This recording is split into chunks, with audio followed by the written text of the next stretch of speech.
Buddham saranam gacchami. Dhammam saranam gacchami. Sangham saranam gacchami. Dutiyampi buddham saranam gacchami.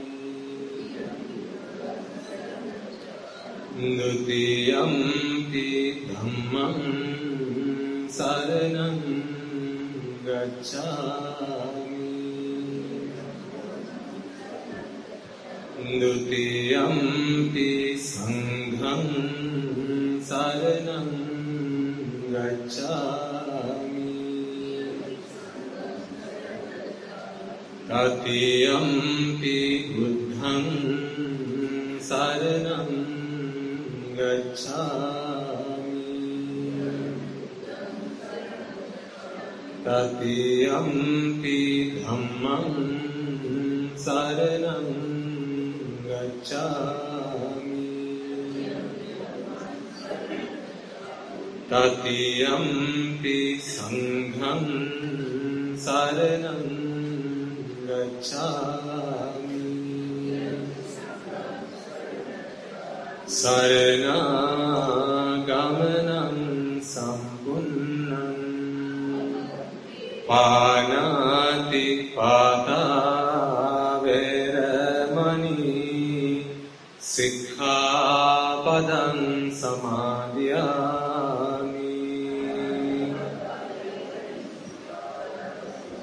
Adinna-dana veramani sikkhapadam samadhiyami. Kamesu micchāchāra veramani sikkhapadam samadhiyami.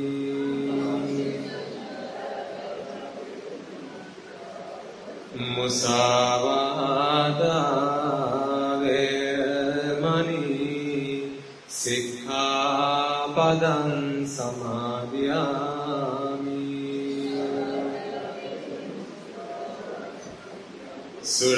Surameraya majjapama daṭṭhana veramani sikkhapadam samadhiyami.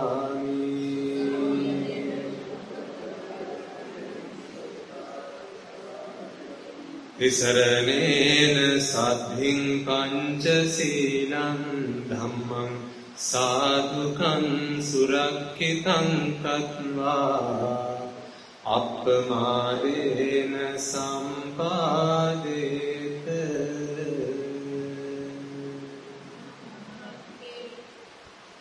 So before we commence, let us all take a moment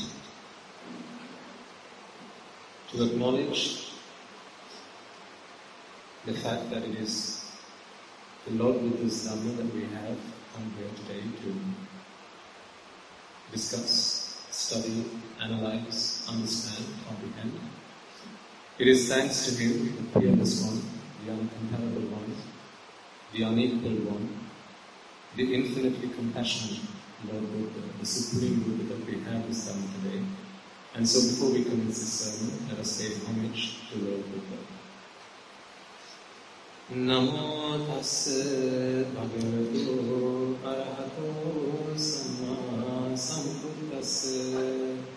Namo tassa bhagavato arahato samma sambuddhassa.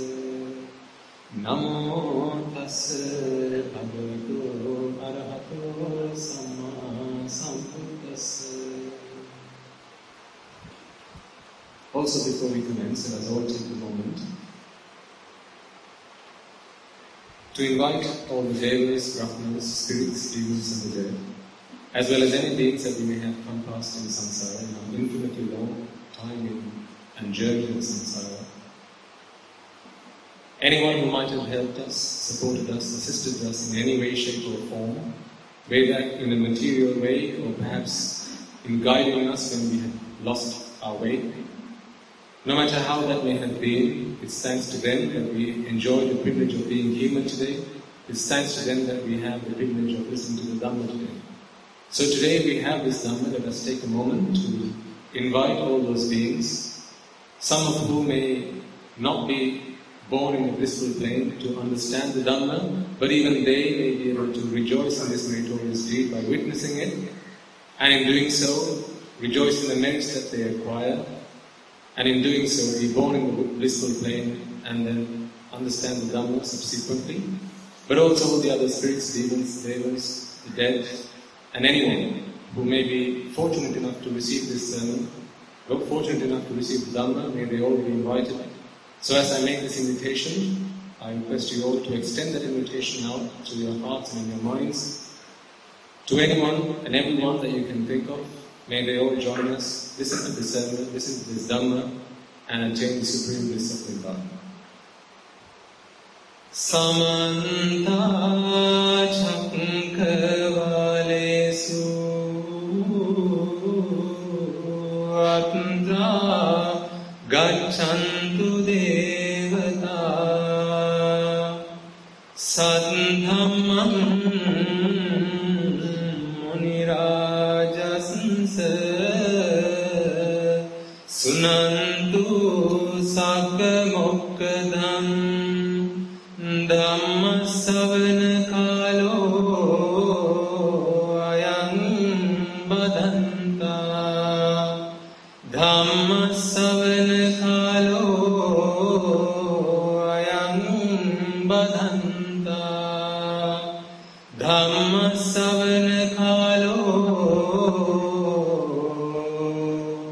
Ayam Badanta.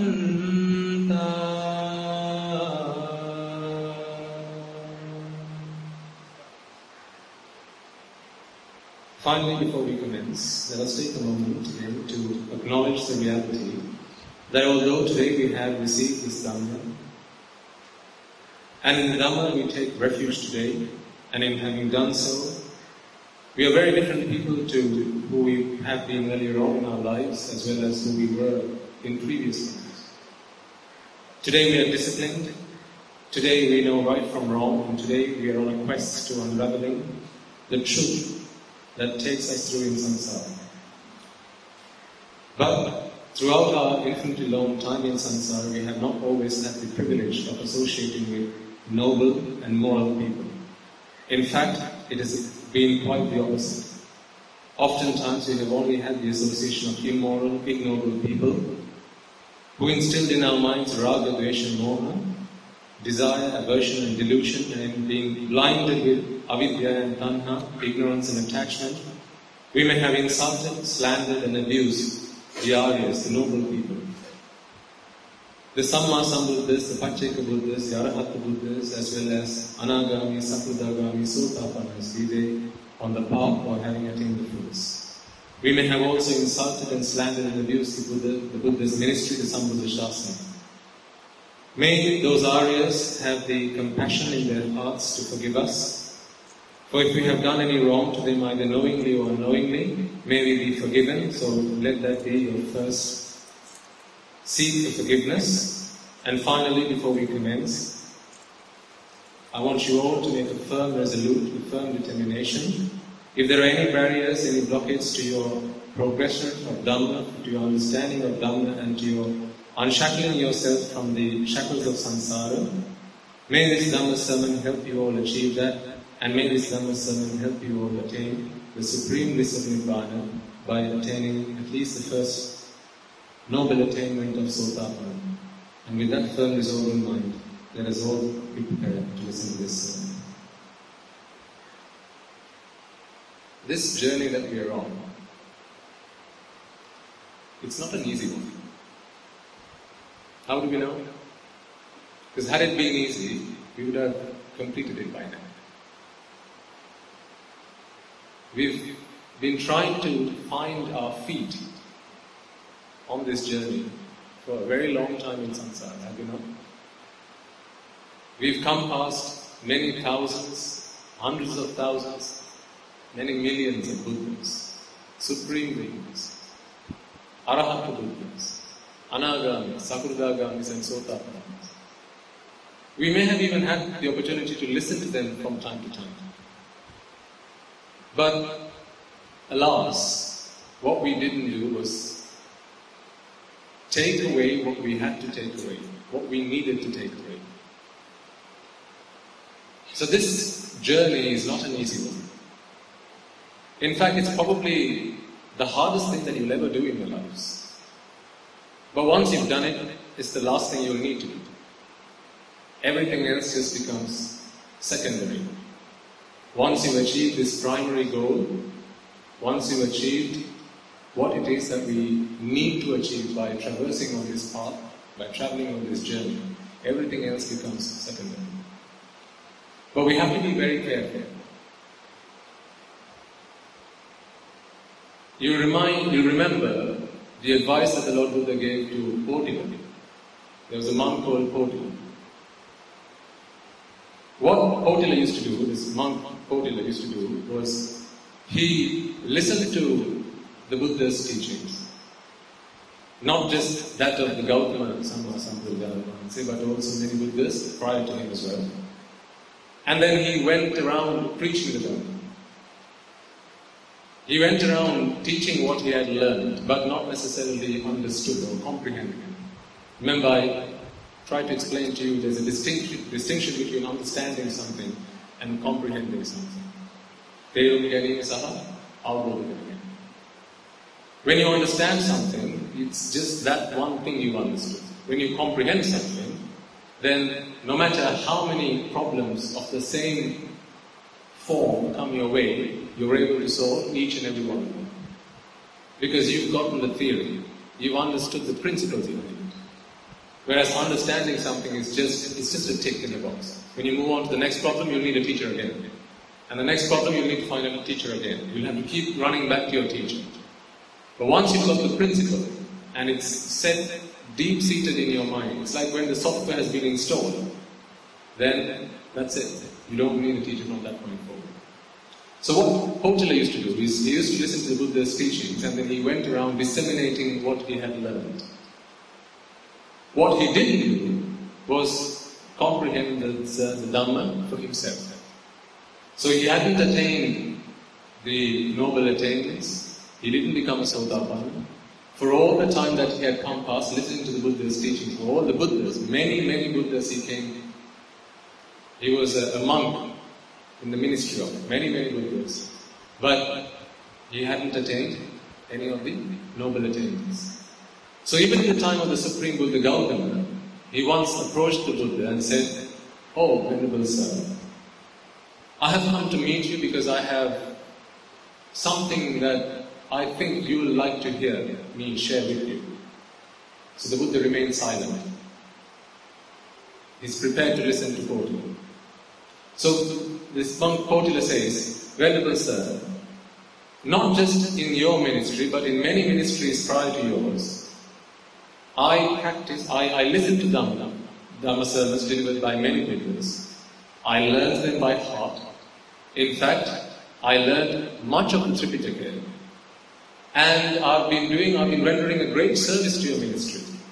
I've been rendering a great service to your ministry by going around disseminating the Dhamma, teaching this Dhamma to other people." The Buddha remains silent. Not a word comes from him.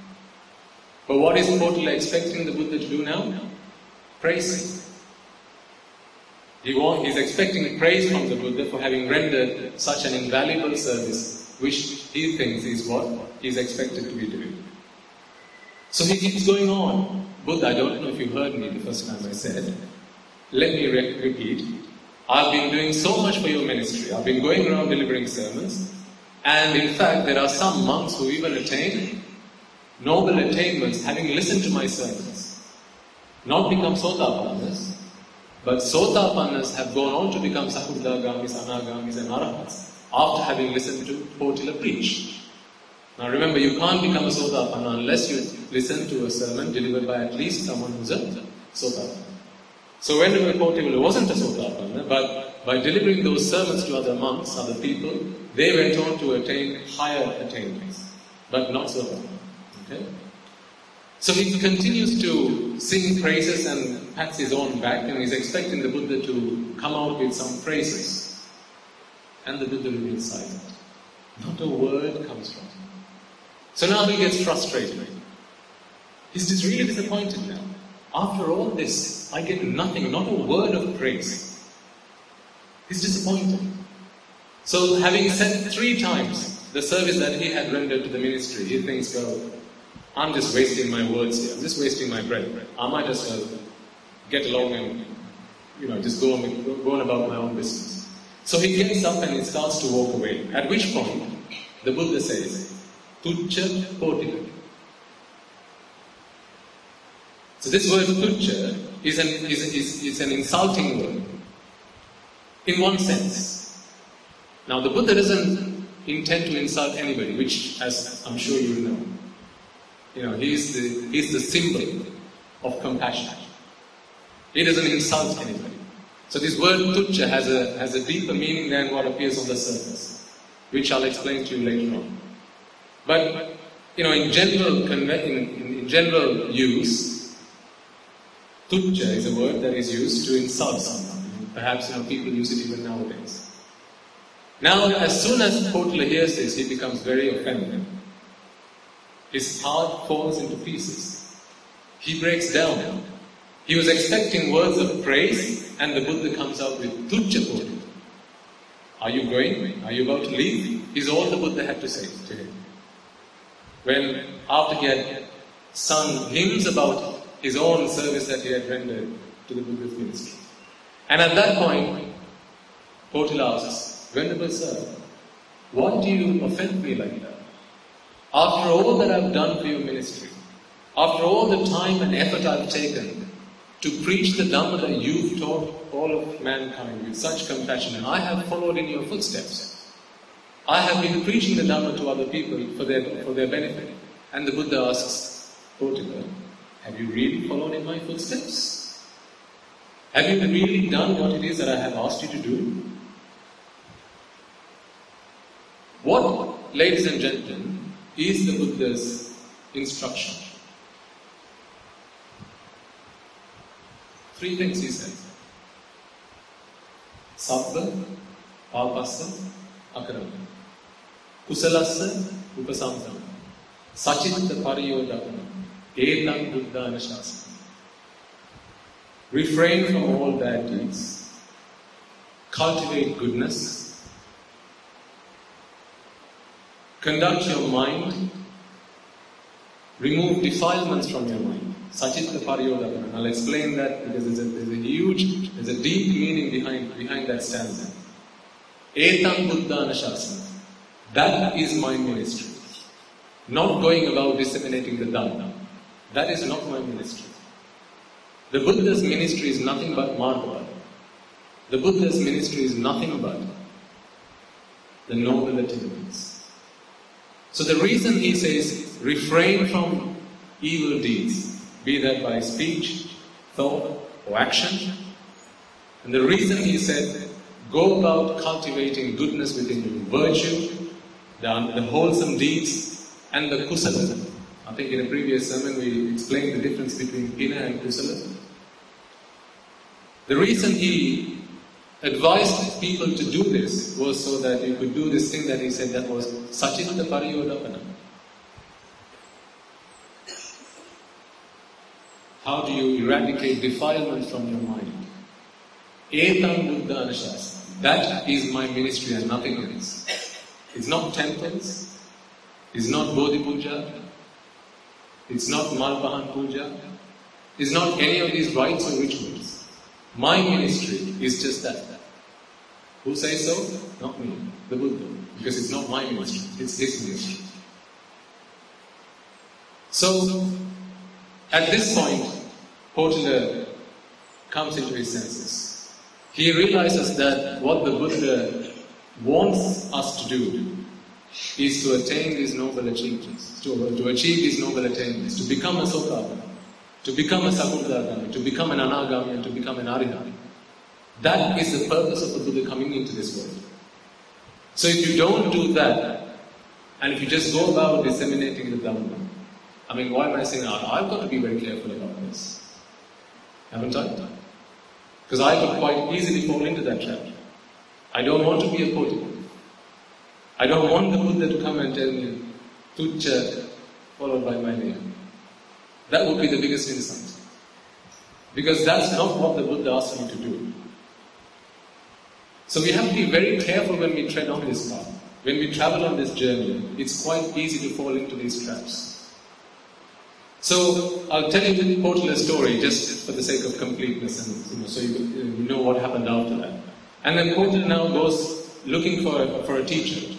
Having listened to this from the Buddha, he's shocked. He realizes, good heavens, all this time in samsara I have been a student in the ministry of many Buddhas, but all I've been doing is memorizing the Dhamma and preaching the Dhamma to other people, but not reaping the fruits for myself. So he goes about finding a teacher that can help him, who can guide him and instruct him. Now, Portala was also quite famous for having been an instructor, because he used to go and deliver sermons to lots of people, and therefore lots of monks had taken instruction from him and they considered him to be a master. And therefore people were reluctant to then go about and teach him as a student. Because as far as they're concerned, here's my teacher. You know, they pay respect to him, they worship him, and now he's coming to me asking for advice. So, you know, naturally people are reluctant. But after a long quest, he comes across this young Samanera, a novice monk, but who had become an Arahant at a very young age. He finally agrees to be Portala's teacher. And then he, having agreed to become Portala's teacher, he says, Portala, I'm going to give you instruction, but you have to follow my instruction to the letter. Are you prepared to do that? And then Portala says, well, he thinks about, the time that he's come through in samsara, the words that the Buddha said keep resounding in his ear. It's like a festering wound in him. It just keeps coming back to him. Tucca Portala is all he can remember from the Buddha. And he says, yes, Samanera monk, I will do as you say, whatever it is that you ask me to do. And so this young Samanera, he takes Portala to a side and he says, I'm showing you. So he points him to a mud bath. Like a mud bath that you see pigs playing. So it's something like that. It's a mud bath. And Portala dressed in robes and everything. So this young Samanera says, Portala, now I want you to walk into that mud bath. And so he now starts taking steps, walking towards the mud bath. So it's a pool of mud. It's quite deep. It can consume almost all of him. But he's prepared because he promised, I will do what you say to the letter. And so Portala starts walking towards this. He starts treading into the mud. And he stops back, just slightly hesitant, just to make sure that this is exactly what this Samanera wants him to do. And he says, yes, as I said, you promised to do what I say to the letter. And it's only if you do that I'm willing to be your instructor. So proceed. So not thinking again, he proceeds. He keeps walking. And with every step he takes, he's walking further into the mud. And now he's sinking in the mud. All the way up until he's just up to his nose in mud. And then at that point the Samanera says, stop. Turn around. And then he turns around. And now he says, okay, come back. So he walks back. It's a difficult journey because you're in mud. You're covered in mud all the way up to your nostrils. But nevertheless, he makes great effort and finally walks back to land. Now he's dirty, there's mud all over him. And he's beginning to wonder, what might be the lesson that this young master of mine is trying to teach me. This is where I'm going to explain to you what the Buddha meant by the word tucca.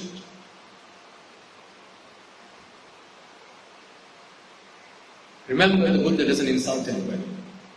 It's not his way. He doesn't insult anyone. Any word he delivers, any word he says, it's to show someone right from wrong. Someone might take it as being an insult, but that's your own fault, not his. When he says tucca, so this is I'll use a singular term here. You know when you spit at somebody, when you spit something, you say tu, right? That's how you spit. So it's a way of expressing something that is defiled, something that is bad, something that is dirty, something that is not worthwhile. Tu. Acca. Acca is to exceed, to go beyond. Tu acca, therefore, means to go beyond that which is defiled, to go beyond that which is dirty, to go beyond that which is bad.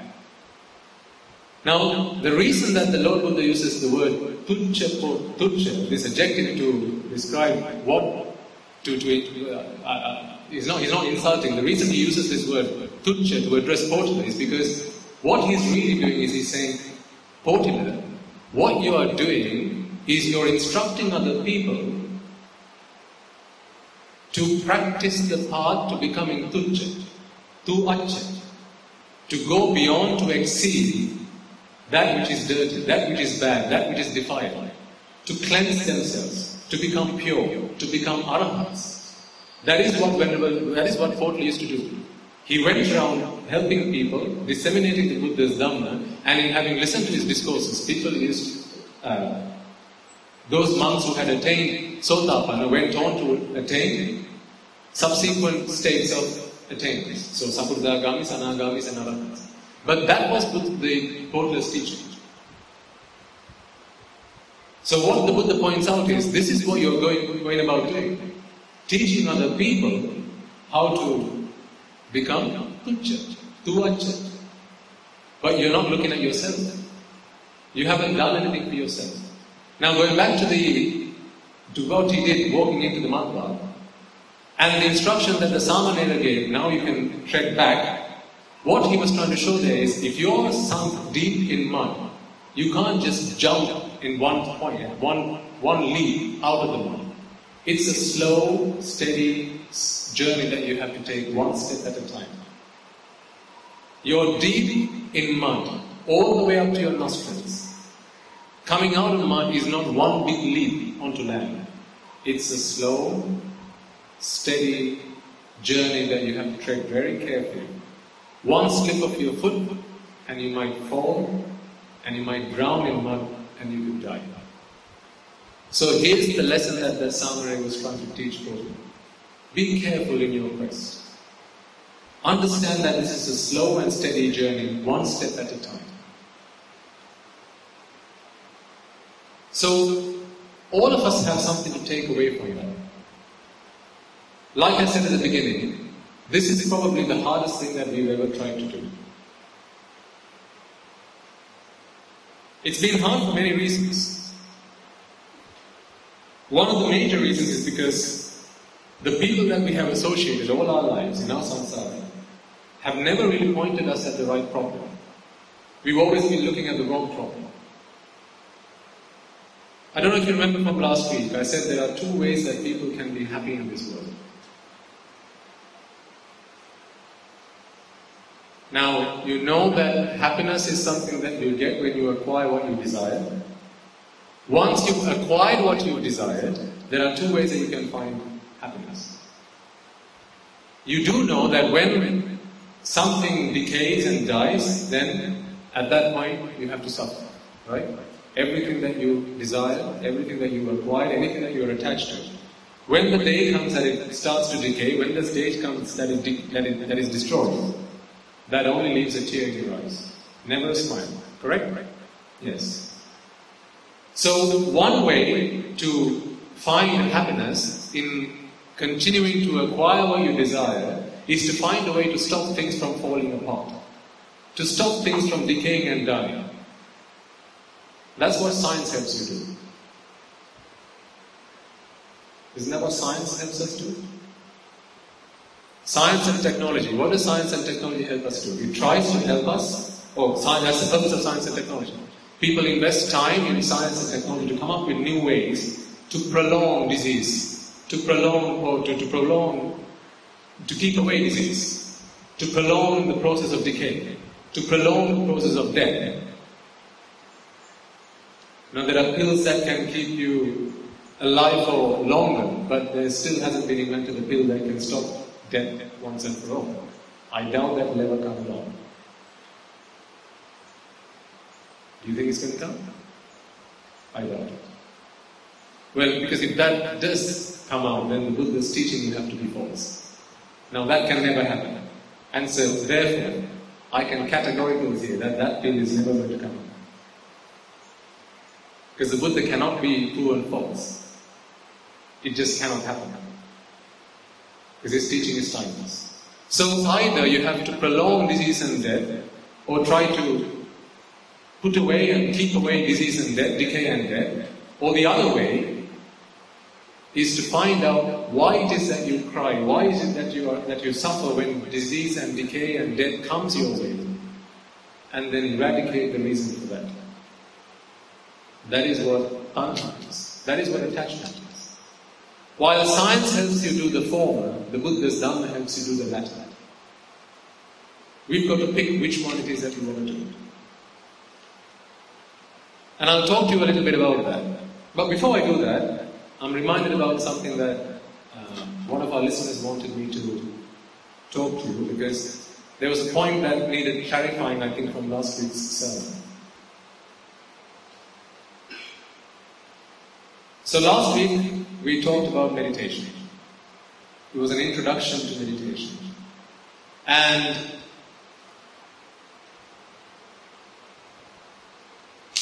again, I come back to the point, we have to be very careful when we tread this path.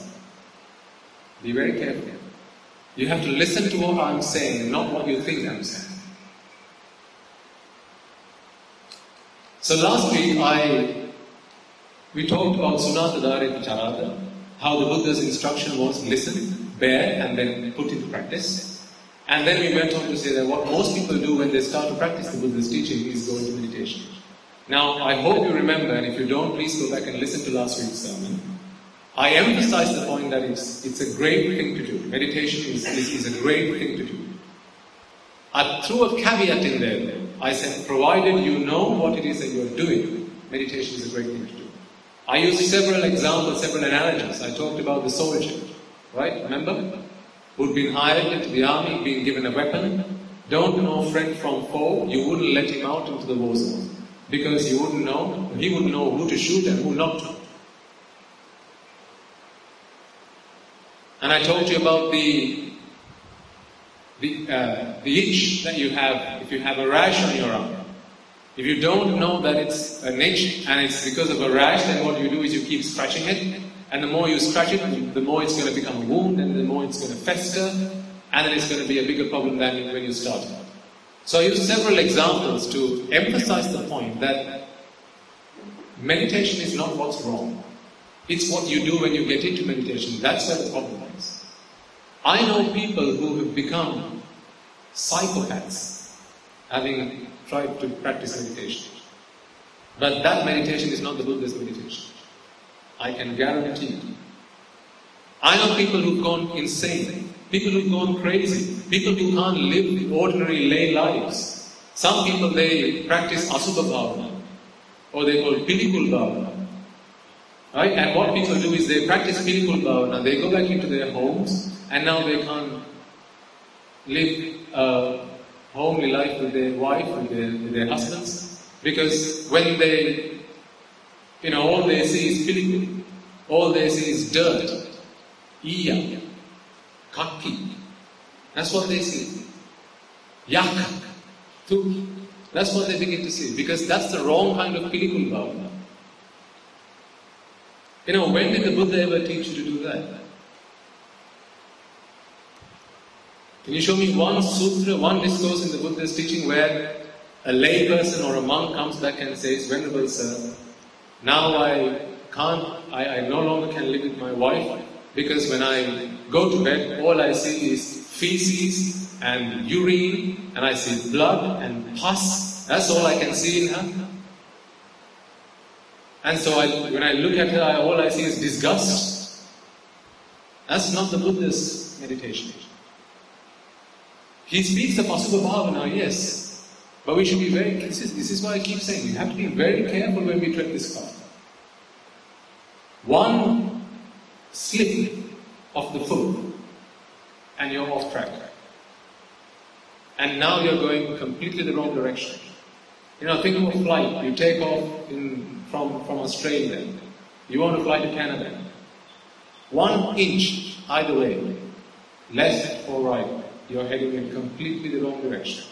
You wouldn't know until you get further on, but nevertheless you're heading the wrong direction.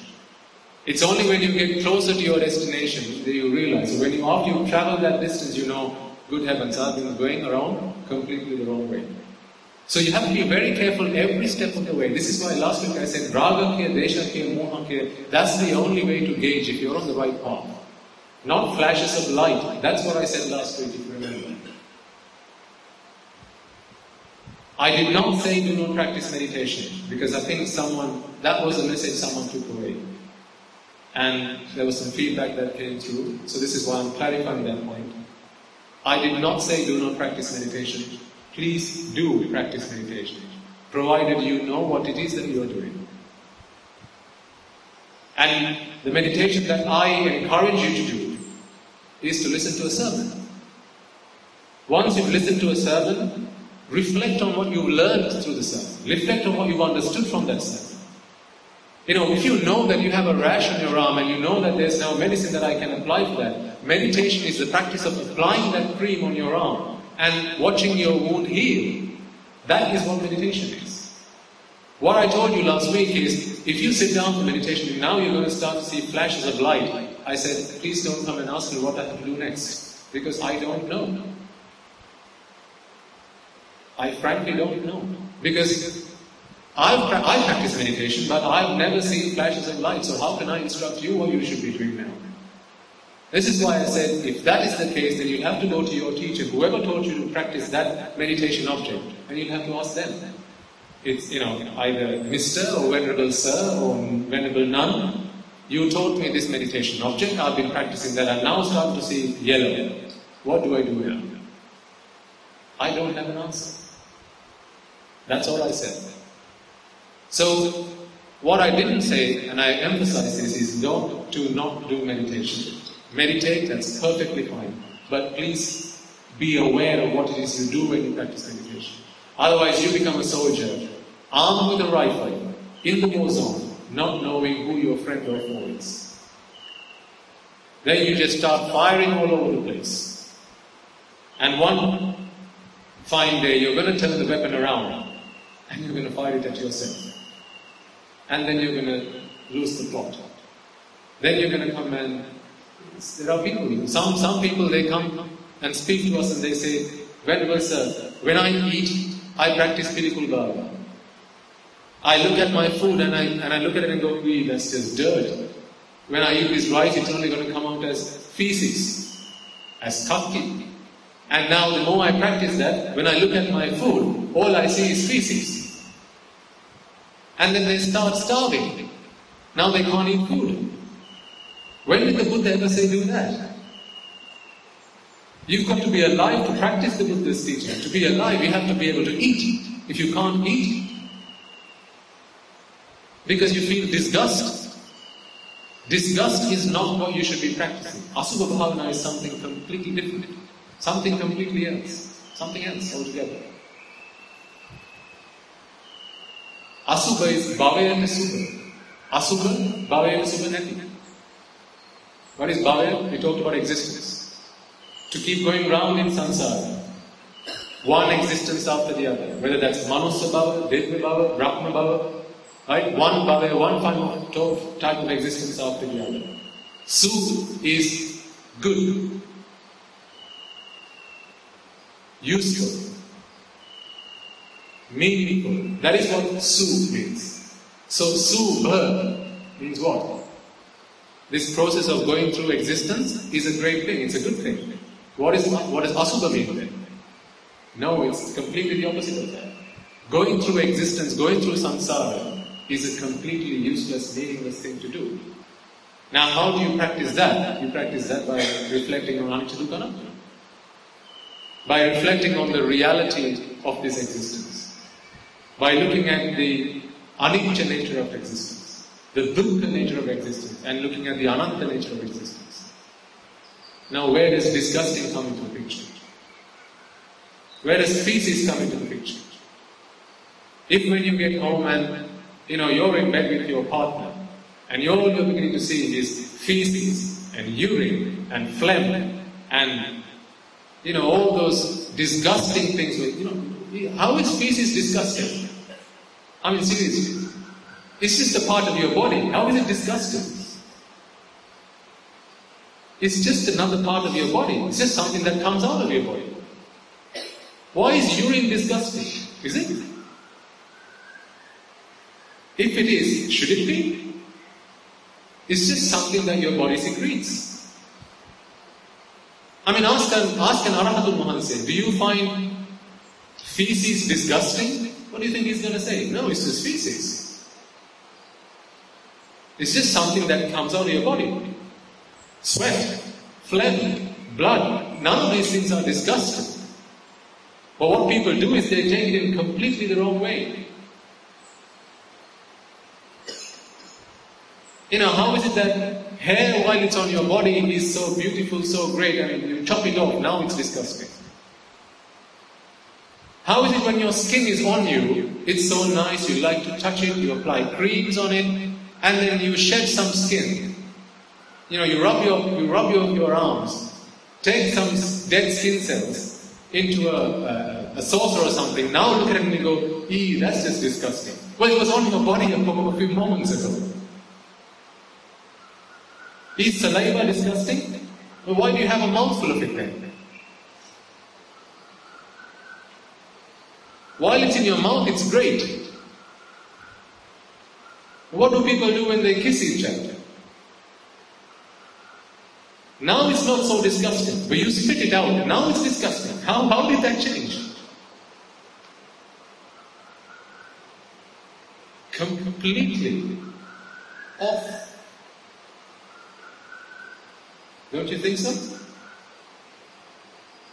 See, people take everything the wrong way. This is why I say you have to practice this path very carefully. You have to tread this path very carefully. Because otherwise you're going to go off track. You're going to go insane. You're going to lose your mind. You're not going to be able to eat. You're not going to be able to live a happy, homely life.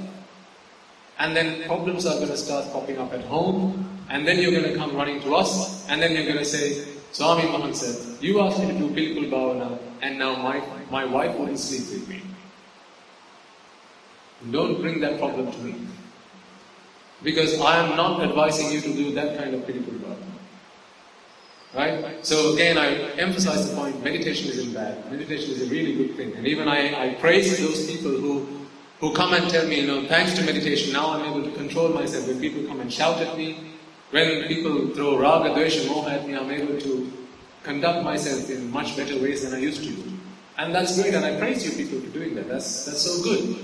Our Maitri meditation, we do that at the end of every sadhana, don't we?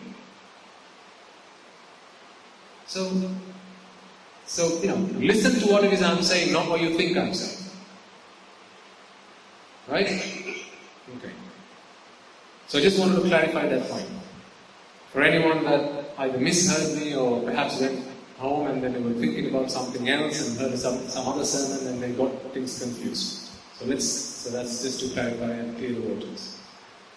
So coming back to what we were talking about.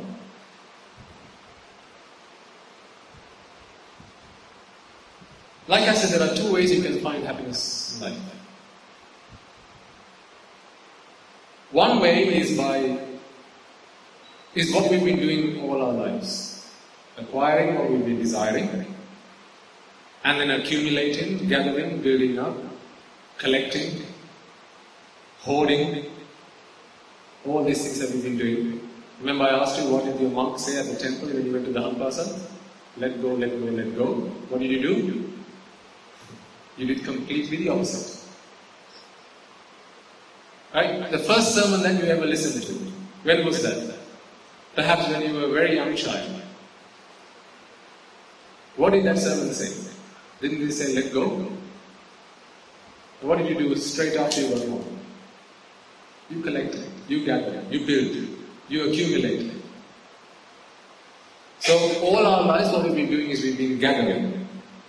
Completely the opposite of what we've been instructed to do by the Mahasangha, by Swami Mahasays, by the Buddha and everybody else. Well, not everybody else, but anyone that knows right from wrong. We've been doing what society has expected us to do. To acquire, to gather, to build, to accumulate. The problem with going about finding happiness by doing that, ladies and gentlemen, is that all these things that we acquire, the reason that they are in the state that they're in is because of a number of causes. This is where causality comes in. Hetu, cause and effect. Last week I said we'll start talking about anicca dukkha anatta in more detail, and we'll start to dwell into that a little bit today.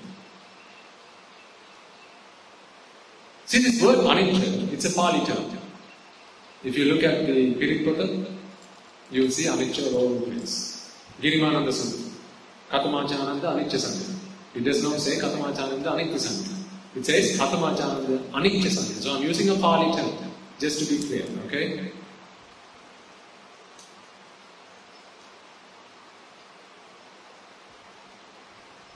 The term anicca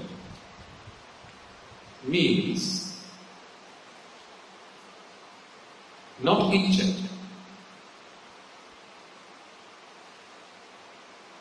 So icca is liking, what you desire, what you hope, what you wish. That is what icca is. Have you heard the word icca banga? It's a singular term. What's the English term for that? Disappointment. Icca bhagate is disappointment. Bhanga is to destroy. So when what you hope, what you wish has been destroyed, that's when someone falls into disappointment. So icca bhanga is the destruction of that which is that which you desire, that which you hope, that which you wish for. So this is the meaning of the word icca. Is what you like, what you desire. So anicca therefore means against that. A is completely opposite. When you have a term, you don't put the letter A in front of it, it's the opposite of that. Right? Now, the question is this. It's not enough for us to just understand that it's not to my liking.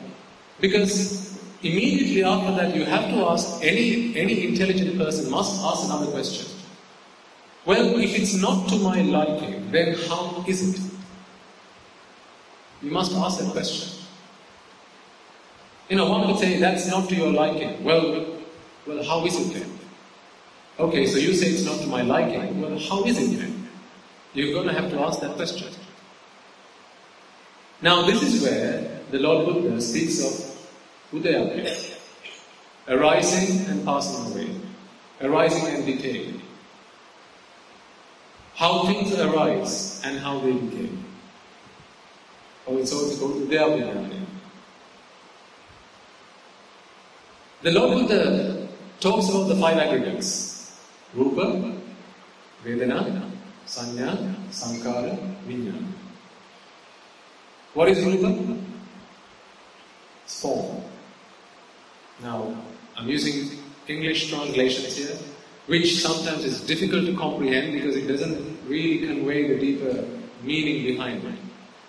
But that's still okay. Like I said last week, I can't expect you all to go and learn Sinhala and then come back and then we'll start delivering sermons in Sinhala.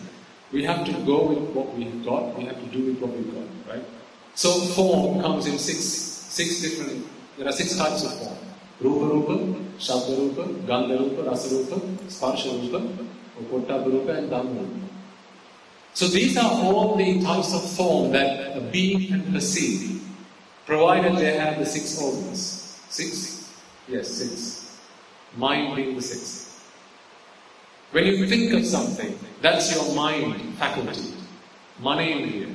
Your mind faculty taking in Dhamma, Dhamma Rupa, and then processing that cycle. That's the input that goes into the cycle. So you have Rupa Rupa. It's the things that you see with your eyes. I mean, I can see people in front of me. You can see someone sat in front of you during the sun. That's a Rupa. That's a Rupa Rupa. Then you have Shabda Rupa. You can listen to my voice. You can hear my voice, right? You can hear the fans. You can hear birds and bees. You can hear cars. All these are sounds. You can hear your own voice when you speak. All of those things are Shabda Rupa. Then you have Gandha Rupa. Gandha is smell. It's the things that you can smell. Whatever that might be. Sausage, pizza, chocolate, right? Rolls, perfume, whatever the case may be. Sweat, whatever the case may be. These are all smells and they're all Gandha Rupa. Then you have Rasa Rupa. Taste, things that you can taste. Then you have Pottabha Rupa. These are the sensations that you feel on your body. That's not just your skin, by the way. So for instance, when you eat something, you can, say you eat ice cream. You can taste ice cream, but can't you also feel ice cream? You can feel ice cream, can't you? You can feel the cold. Or if you drink a beverage, tea, now you can taste your tea, but you can also feel the tea. You can feel a liquid. You can feel a solid. All of these things are feelings, they are sensations. So when you're eating something, you're not only taking Rasa Rupa, you're also taking Gandha Rupa, you're also taking Rupa Rupa. If you're eating papadam, then you're taking all 5 of those things. Right? Rupa Rupa, Shabda Rupa, Karas Karas, Gandha Rupa, Rasa Rupa, and Pottabha Rupa. So all these things you take in, and what it does is, when your physical body receives these impulses, at the sensory level, your nervous system takes these messages up to your brain and then it leaves an imprint on your mind. That's all it does. It leaves an imprint on your mind. That imprint that is left on the mind is the Dhamma Rupa. So now what the mind can do is it can go back and bring these things from memory as and when it wishes. So when I said papadam, before I said karas, that came into your mind, Harsha. When I say ice cream, your favorite ice cream comes to your mind. It might be vanilla for someone, might be chocolate for others, might be strawberry. When I say pizza, right? So as soon as you hear these words, as soon as you hear a sound, as soon as you get a smell, you can smell something, as soon as you taste something, what your mind does is your mind goes into your memory banks and brings in all the Dhamma Rupa that has to do with that object, associated with that object. So all these things are Rupa. Now is there anything I ask you that you can experience in this world that is not one of these 6? That which is not a Rupa, that which is not a Sabda, that which is not a Gandha, not a Rasa, not a Sparsha, not a Dhamma. Is there anything? Well, yes, there is. Why? Vedana, Sanya, Vinyana. So that was only one of the 5 aggregates. 6 types of that one. 6 types of form. Okay? Now, how do these things arise? What generally people, those people who don't have an understanding of the Dhamma, if you haven't listened to the Dhamma, Prutabjanas. What Prutabjanas believe is that these Rupas come into this world because I like them to be there. It's because of my liking. I want it, therefore I have it. I want pizza, so I make pizza, or I order pizza. I want chocolate, so I bought chocolate, now I have my chocolate. I want a rose. I planted a rose and now I have a rose. So it's what people get into this conclusion is, I want it, I desire it, I wish it, and now therefore I have it. Then you come into this view that the world is to my liking. When I want something, when I wish something, it's there, so the world is to my liking. How can you say it isn't? What the Buddha says is, that is what you just see on the surface. Look at what really happens underneath. How do these rupas come into this world? And then he gives us 5 courses for each of these rupas. Avidya samudaya, rupa samudaya. Tanha samudaya, rupa samudaya. Kamma samudaya, rupa samudaya.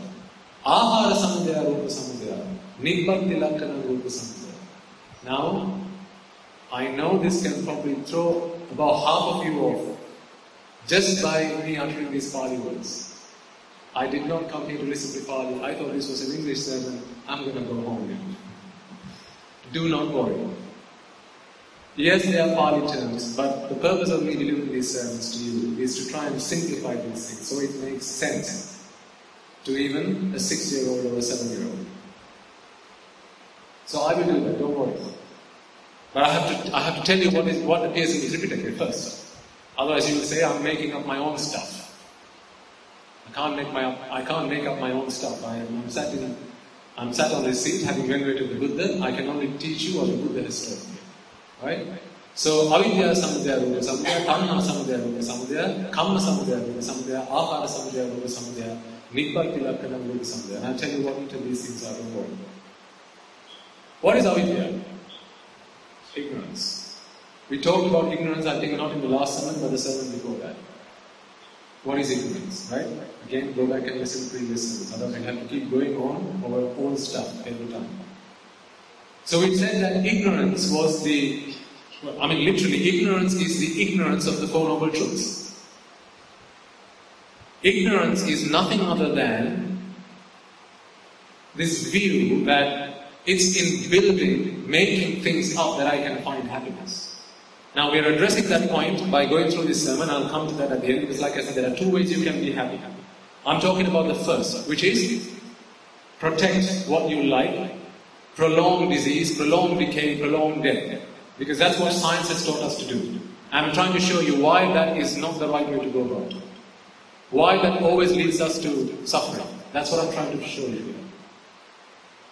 Because once that's clear to you, then we can jump to the second. That is what the Buddha taught us. So avidya samudaya, rupa samudaya, through ignorance. Ignorance is a cause for rupas to come into this world. Let's take any example that you can think of. Let's take an example of a phone, a mobile phone. Mobile phone that your beloved mobile device. How did the mobile device come into this world? People wanted to communicate with each other, right? Why did people want to communicate with each other? Because you wanted to share something with somebody else, you wanted to know what the other person thought, and you wanted to tell the other person what you thought. Why did you want to do that?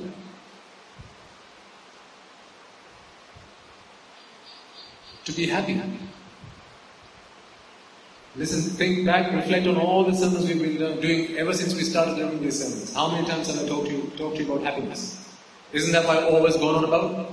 Happiness, happiness, happiness. Every time I talk about happiness. Why have we been doing all the things we've been doing up until now in our lives? To find happiness, right? So why do you want to communicate using a mobile phone with somebody else? For the purpose of achieving happiness. When does happiness come into our lives? How did we define happiness? How did we define pleasure? Relief from suffering. Relief from agony. Relief from stress, strain, anxiety. So, think now back to the last time you rang a friend.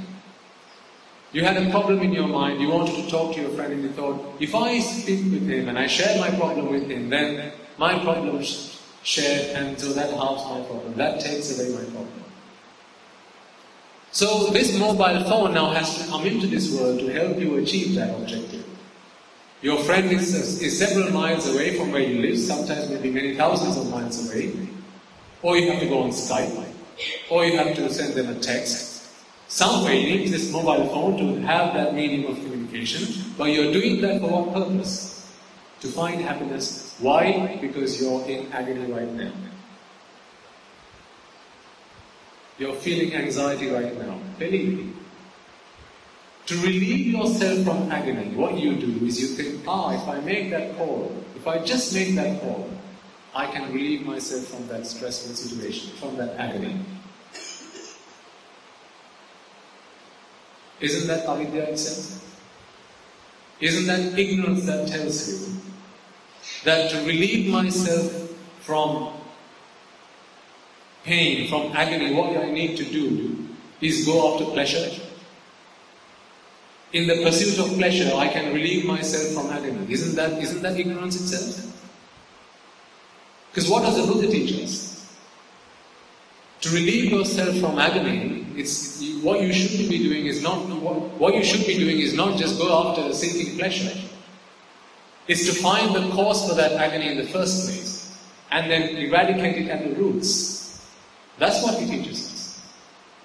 It's like I've told you in the past, when people bring alms to the monastery, and I give a sermon at the end of that, when I have the opportunity, I tell them, what you brought today as food is great, but that's not my biggest problem. My biggest problem today is the fact that I'm still hungry. I ate yesterday, and I'm hungry today as well. I eat today, but I'm hungry tomorrow as well. That's my biggest problem. Not what it is that helps me sate my hunger. That's not my problem. Give me whatever you like. I don't care. My problem is that I was hungry today. So eating only solves the problem at the surface. It doesn't eradicate the problem at the root. For as long as I'm in existence, for as long as I'm alive, for as long as I have a stomach, I'm going to be hungry. So if I eradicate that cause, then that's it. I'm not going to be hungry ever again. I won't need to be fed ever again. So when the mobile phone comes into this world, that's because people want to relieve themselves of the anxiety, whatever the case might be. I want to share with you a problem that I have. I'm feeling stressed out. I want to find a job. Why do people need to find a job? To live. Why do you need to live? Well, because you are alive. Why were you alive in the first place? Well, because of loving you. You see how it all comes back to that root? That's where everything starts. Existence. Jhana. The root cause for all of this is avidya. This is why the Buddhist philosophy is all about treating that root problem, not superficial problems. Because we spent all of samsara trying to tackle these superficial problems on the ancillary. They don't go away, they go away only temporarily, and then they keep coming back. Science helps us prolong these things from coming towards us. Science helps you live longer. Science helps you keep your hair dark for longer, before it starts going grey. And science helps you colour your hair once it starts going grey. But science doesn't stop it from going grey once and for all. That's just not going to happen. It's going to happen. Only Buddhism can help you there. Only the Buddha's Dhamma can help you there, because for as long as there's going to be jati, there's always going to be jara marga. That's what we need to understand. So the mobile phone comes into this world now to relieve this person from anxiety, from pain, from stress. Then there's tanha, avidya samudaya rupa samudaya, tanha samudaya rupa samudaya. You have to be attached to something before you go out to acquire the object, right? Think about all the things that you made effort to acquire. Weren't there things that you were attached to? Did you ever acquire something purposefully if you weren't attached to it? If you had a child, is that not because you already had imagined the child that you wanted, and you were attached to that child in your mind, and then you created a child? Chances are the child you had was not the child you imagined. But hey, that's life. But again, that goes to prove the point. It's not what you want that comes into this world. Whenever there are causes, the causes give rise to the result. If the causes are right, then you get the result. Not what you want that happens. I mean, an example I generally give people is, in some countries they have this practice of assisted suicide. Have you heard of that? Assisted suicide? They've started doing that, practicing that in some countries, where I think they do it now in Holland and some other countries as well. Luxembourg, I think, is popular for that, if I'm not mistaken. So it's where people suffer from various mental and severe physical ailments, where they can't be treated medically. Doctors have ruled out treatment. And because they can't bear the pain, mental or physical, what they do is they go looking for assisted suicide. Because suicide is a crime. Assisted suicide apparently is not.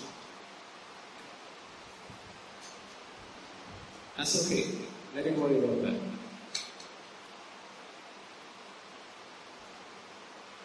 Assisted suicide is not, where it's been legalized. So what they do is there are some consultants who come and visit the patient, and then usually in their own homes they come and inject some kind of medicine, and it's a lethal injection. After a few minutes, the patient dies. So that's assisted suicide.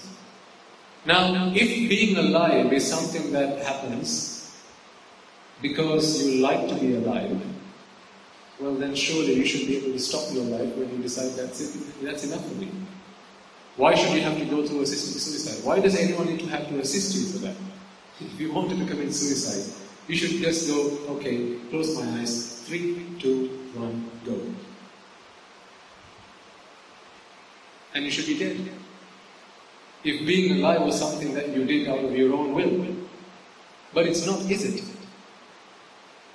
Just the fact of being alive, just being alive is the result of many causes. If as long, for as long as your heart's beating, I mean, why does someone have to go and jump in front of a train? If dying was so easy, just go 3, 2, 1, die. It doesn't happen. Why? Because as long as your causes are there to keep you alive, you're going to be alive.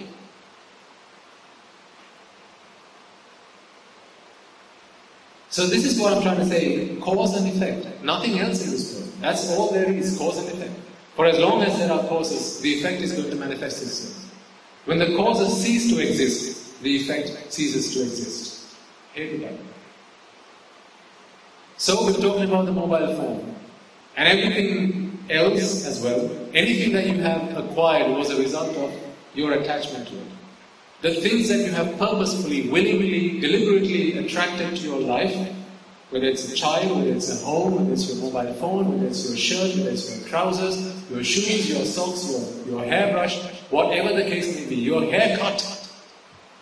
Why do you cut your hair in a particular way? It's because that's what you're attached to.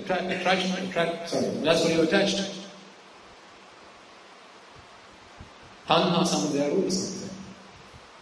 Kamma samudaya rupa samudaya.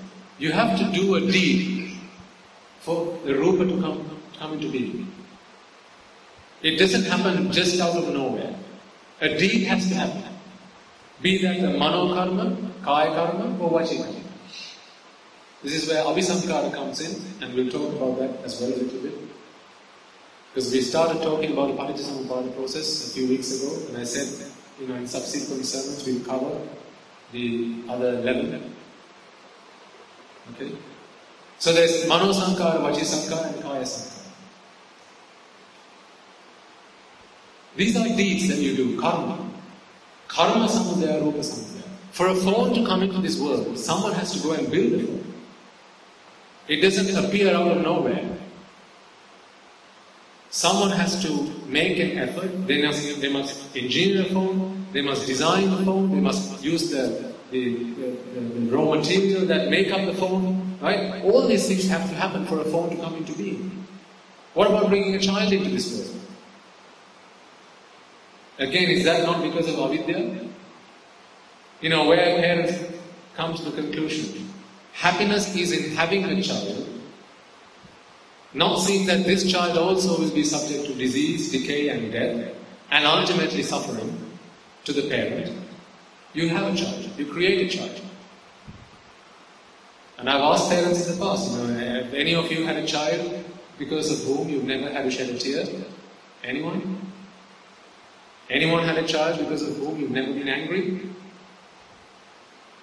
Anger and tears, are they feelings of pleasure or pain? You know the answer. So ultimately, what you ended up with was a bundle of joy, was what you thought. Anyway, I don't want to attack your lovely, beloved child. That's not what I'm doing here. What I'm trying to show you is, anytime Rupa comes into this world, it's because of avidya. Arahatan Mahansays never made any kids, did they? Why? Because they don't have avidya. They don't have ignorance. Ignorance is always what leads to jhana.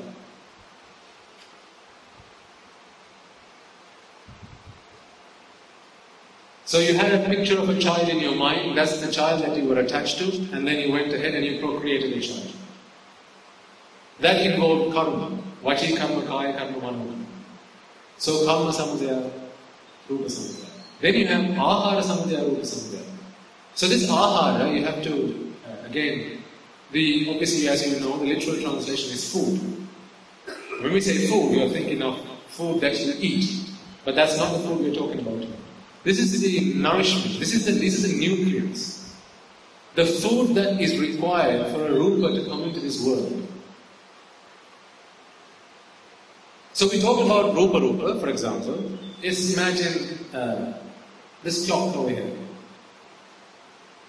This rupa can only come into my mind. An imprint of this clock can only be left in my mind if this clock is there in the first place.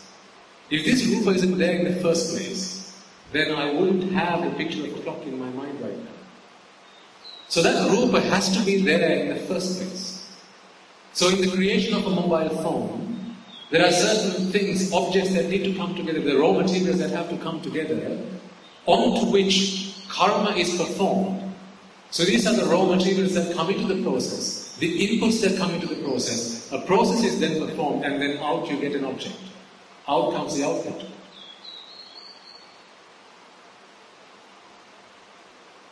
Is this making sense, or is this too deep? I'm getting the sense that this is flying over some of your heads right now.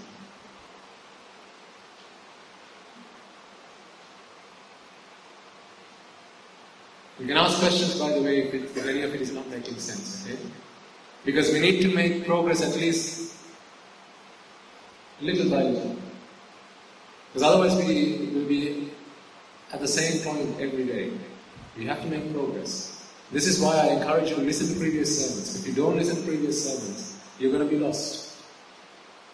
We've talked about the 5 aggregates in previous sermons. So some of this is actually going over old material. We've talked about avidya. We've talked about sankara. We've talked about much of what I've been talking about now, we've talked about in the past. So please make it a point to go back and listen to old sermons. Because otherwise, we won't be able to make progress. But don't worry, I'll simplify this as much as I possibly can. Until it sinks in. I'll give examples. I'll give plenty of examples. Until it makes sense to you. So, ahara, samudaya, rupa samudaya. So this ahara, let's take another example.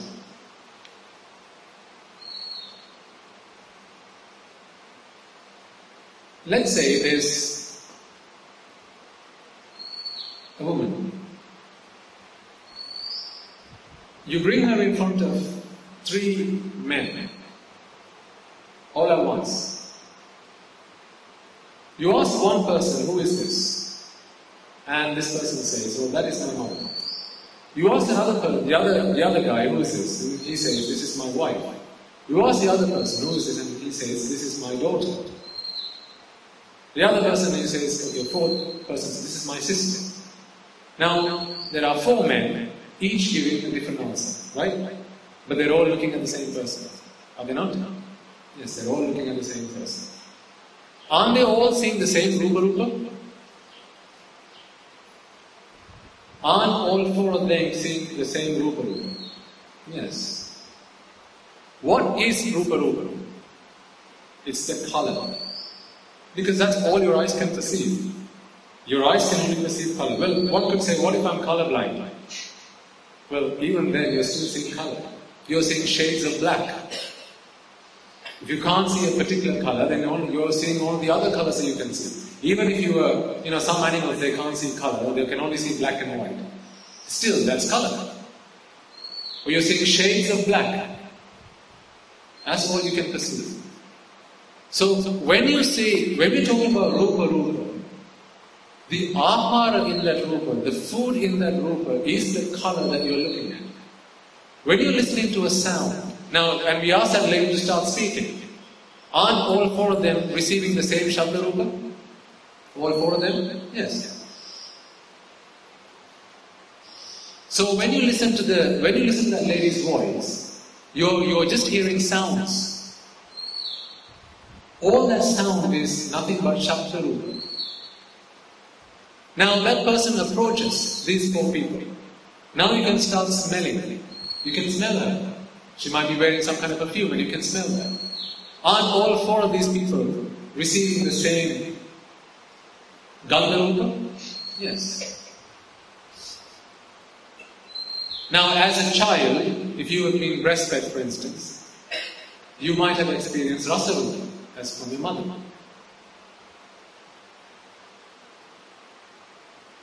But if you leave that just to a side, we've now, all 4 of these men can go and touch the lady, right? If you can touch her on her arm, aren't all 4 of these receiving the same Pottabha Rupa? Aren't they? All touching exactly the same place on the wrist. Now they're all receiving the same Pottabha Rupa. But what about Dhamma Rupa? They're all receiving 4 different things, aren't they?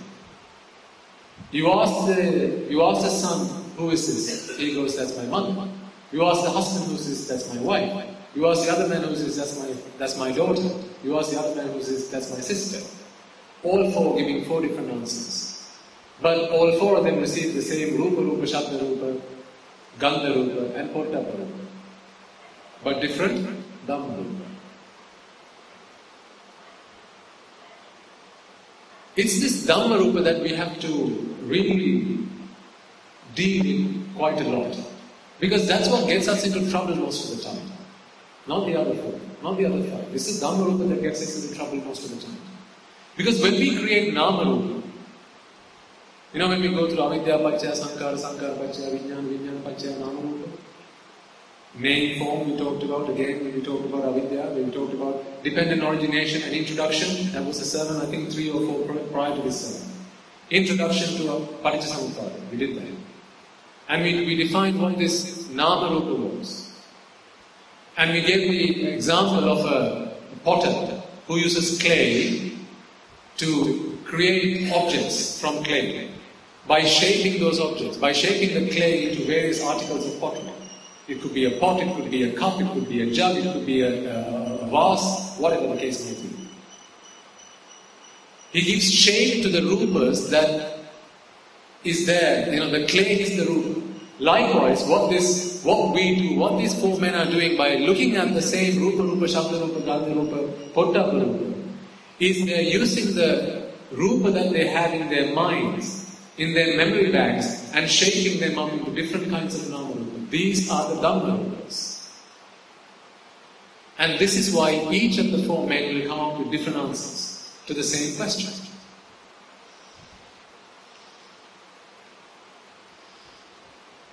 But in either case, for each of those men to have come up with those 4 answers, all of them required to have the Rupa, Shabda Rupa, Gandha Rupa, Pottabha Rupa in front of them. I mean, you can't point at nothing and ask somebody, what is it that I'm pointing at, right? That would be meaningless. What is this? This. You'll go, what? Well, exactly. I'm not pointing at anything. I'm just going, what is this? What's on my arm? What's on my palm? You're going to say nothing. Why? Because there's no rupa here. There's no rupa, there's no shabda rupa, there's no gandha rupa, there's no potta rupa. There's no way you can perceive what's on my arm because there's nothing on my arm. But now if I put my Vinodi fan on top of it and now I go, what is this? Now you can ask that question. You can ask that question, why?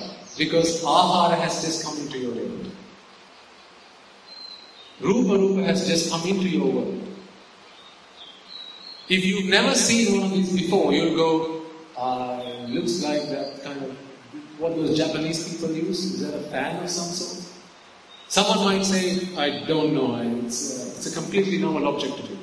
But because you've seen this in the past, you go into your memory banks like a supercomputer, you do a quick Google search in your mind, out comes this image and it has winnowing fan next to it. That is the number. That is the sanya that you've just given to this object. But for you to have given that answer, the point I'm trying to make is ahara must come into your way. Ahara is the food. So this becomes the food. The rupa that you saw becomes the food that gives rise to that rupa. The dhamma rupa that we're talking about. And then finally, nibbati lakkana. Nibbati lakkana is nothing but the process of creation. It's the process of creation. Now, that might not be so obvious by just me stating it's the process of creation. Let me put it to you this way. So far we've talked about avidya, tanha, kamma, ahara, and we are left with nibbati lakkana. On the other hand, you have the paticcasamuppada process, dependent origination. Where does dependent origination start at? Avidya. Further down the line, you have avidya paccaya sankara. Sankara is the karma. So on the left hand, on my right hand side, you have avidya, samadaya, rupa samadaya. You have tanha, samadaya, rupa samadaya. You have kamma, samadaya, rupa samadaya. All these three feature in paticcasamuppada as well, don't they? Avidya, tanha, and sankara being karma. Okay? Now you are left with ahara and you are left with nibbati lakkana. The paticcasamuppada process does not begin unless an aramana comes into the paticcasamuppada process. What is an aramana? It's a thought object. It's an object of some sort, needs to come into someone who has avidya. It's like, paticcasamuppada is the process, but you need an input into the process. A process doesn't run unless you throw an input into it. You have a factory, your factory doesn't produce unless you throw raw materials into it.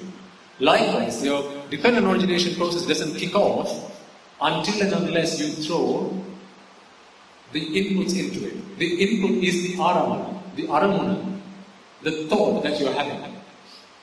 That is the ahara. So now you have avidya, samadaya, rupa samadaya. Avidya features in paticcasamuppada as well.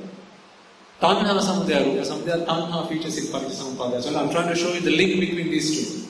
Because you see, remember, the Buddha says, you can define the world through the five aggregates. Did he not say that? He also said you can define the world through dependent origination. What I'm trying to prove to you is they are both one and the same. And I'm trying to show you the link between these two. I've never delivered this in a sermon before. It's just something that came to my mind right now. So you're the first to hear this. Avidya, samadaya, rupa samadaya. Tanha, samadaya, rupa samadaya. Avidya and tanha both feature in paticcasamuppada. Karma, samadaya, rupa samadaya. Karma features in paticcasamuppada because you have sankara. Ahara, samadaya, rupa samadaya. Ahara features in paticcasamuppada process. Although it does not feature as a word, it's the input into the paticcasamuppada process. It's when you have aramana and avidya kicks off. And then finally, nibbati lakkana, samadaya, rupa samadaya. Everything else that we have not touched so far in the dependent origination process, all of that collected is nibbati lakkana. So, take away avidya, take away sankara, now we have vijnana. Nama, salayata, sparsha, vedana, upadana, bhava, jati. all those aggregated, that is Nibbatilakkana. So you see how the Buddha says they are both one and the same? It's ultimately one and the same. Because when the Buddha gives us something, like I said last week, it's flawless. There's never a gap in the Buddha's teaching. If he says one thing one way and in another place he says something some other way, ultimately they are both identical. If he says A equals C and he also says B equals C, then A has to equal B. Because it's flawless. Now going back to what we started to explain at the beginning. Like I said, let's take our steps back. There are two ways to be happy in this world. One is to preserve and protect that which is you have acquired because you desired it. You keep on to your desires, you keep on to you keep your attachment to that object, and now you prolong its disease, you prolong decay, you prolong death. And you use science and technology to help you there. But the problem is, the reason that these things exist in this world is because of avidya, tanha, kamma, ahara and nibbatilakkana. When these five arise, the rupas arise. When these five decay, the rupas decay.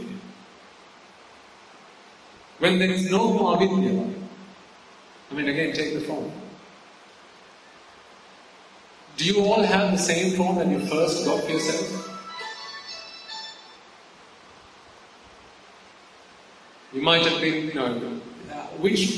so when you first got a phone, and you started using it, after a little while, you got fed up with that. Then you got yourself a new phone. And now the new phone becomes, you start using the new phone, the old phone goes away. It gets dumped or it gets passed down to your younger sibling. To him or her, that becomes his new phone. And now there's lots of attachment and ignorance that is built around that phone to that person, but to you it's now worthless. That's how people work. For as long as ignorance prevails, any object can be the subject of your attachment. For as long as ignorance prevails in our minds.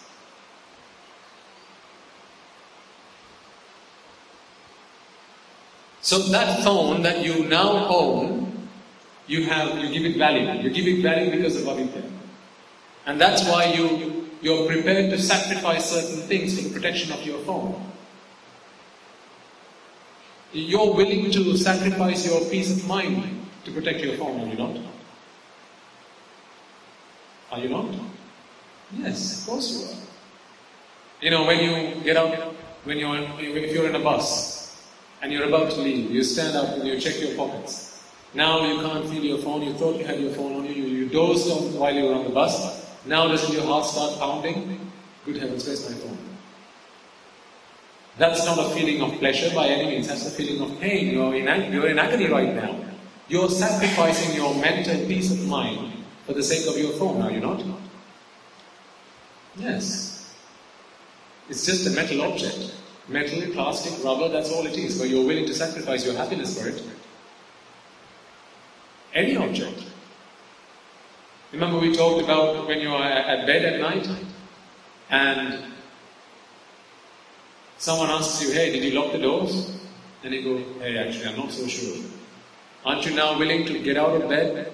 You're in your night dress, you're willing to get up, turn on the lights, go downstairs, go check your doors, go check your gates, make sure it's all padlocked. You're prepared to sacrifice yourself for the protection of worldly things. Well, can't help it. I'm not saying you shouldn't be doing that. You can't help it. But the reason you're doing that is because you're trying to find happiness by protecting the things that you have acquired because you have so desired them. That's how you're trying to find happiness in this world.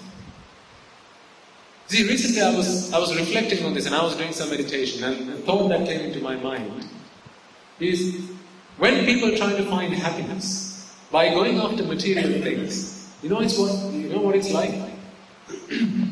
It's like when kids play with soap bubbles.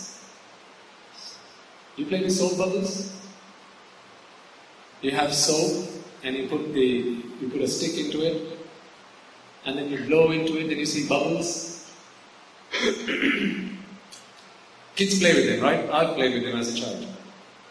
You play with soap bubbles. What is the nature of soap bubbles? They look so pretty. They look like fun. They look like fun things to have around. But what happens as soon as you go and touch it? At the moment you touch it, it's destroyed. Happiness that you try to gain by going after material things is very much like that, don't you think? Think about all the things you've tried to acquire in your life so far. You know, that car that you bought for yourself, or that necklace that you bought for yourself, or that toy that you bought for yourself, or that watch you bought for yourself. While it was there, not yours, you wanted to make it yours. It looked so beautiful. It was so fantastic, so fabulous. That boyfriend that you wanted to make yours, that girl that you wanted to go out with, she looked so fabulous. You wanted to make her yours. You wanted to make it yours. But the moment you went and attached yourself to it, now who's suffering as a result? Who's got to preserve it? Who's got to water it? Who's got to protect it? Who now has to suffer from dukkha, viparnama dukkha and sankara? If you are attached to something, you have to suffer. It's a curse. Attachment is nothing but a curse. But people don't see it that way. This is why I feel like it's like people, kids playing with soap bubbles. No matter what the case might be, whether it's material, whether it's a dress you like, whether it's a necklace, whether it's shoes, whether it's food, whatever the case might be. Why is out there it looks like something that's the source of so much pleasure and joy. But the moment you go and attach yourself to it, the moment you bring it towards you and now it's yours, who's its protector? Who's its security guard? I asked this question many weeks ago. Are you not security guards for all the things that you possess and you own? Haven't I not talked to you about the necklace that sits around your neck so beautifully? Who gets to see its beauty? Not you. But who has to protect it? You have to. What about your earrings? Who gets to admire its beauty? Not you. Everybody else. But who has to protect it? You have to. But aren't you willing to sacrifice your happiness for someone else's pleasure? See, while it was out there, you didn't suffer as a result. It was just there. But now you went and attached yourself to it. It's like the kid touched the soap bubble. Now he starts to cry. Oh, Mom, what happened? My lovely soap bubble. And what does the kid do when he's feeling sad now that soap bubble has just popped? He puts the stick into the soap again and blows soap bubbles again. And now he goes after the second one. And then he goes and touches it again and it pops again. And he thinks, oh no, I'm suffering now. What do I do now to become happy again? You blow another soap bubble. Isn't that just a perfect example for Abhisankara? Isn't that what we do every single time? With every thought that arises. Every thought that arises passes away. But because we are so attached to Rupa Vedana Sanya Sankara Vijnana, those building blocks that make up these thoughts, we want them to come back to us again and again and again and again. You see, because the sights that we like to see, the only way that our mind can perceive these sights is if we have Rupa Vedana Sanya Sankara Vijnana arising in our minds. If I like to see a rose, okay, if there's a rose flower that I like, I can't take the flower and put it inside my mind, can I? That's just physically not possible. So the only thing that can happen is my eyes have to open wide. Light has to reflect from that object, hit my retina, use my ocular nerves, take it to my brain, and then leave an imprint on my mind. The leaving of the imprint on my mind is what causes Rupa Vedana Sanya Sankara Vijnana to arise in my mind. The Rupa and then the Vedana, the Sanya, the Sankara and the Vijnana. It's those 5 things that my mind is attached to. That's what my mind yearns all the time. That's what my mind wants. That's what my mind is crazy for. That's what all our minds are crazy for. You really think you're in love with your boyfriends? You really think you're in love with your husbands? With your children? With your car? With your gardens? No, I'll tell you what you're in love with. You're in love with Rupa Vedana Sanya Sankara Vijnana. This world is full of suppliers and consumers. For as long as you can supply what it is that I want to consume, I will give you value. Yesterday, there was a sermon at the monastery. At the end of that sermon, there was a young gentleman, I think he was about the age of 28. He came and spoke to me in private. Because I'm not sharing any names, I think it will be okay for me to share at least part of his story. He spoke with me for about an hour and a half. And he shared with me some intimate experiences from his life. He said he was in love with this girl that he wanted to get married to. But his mother disliked.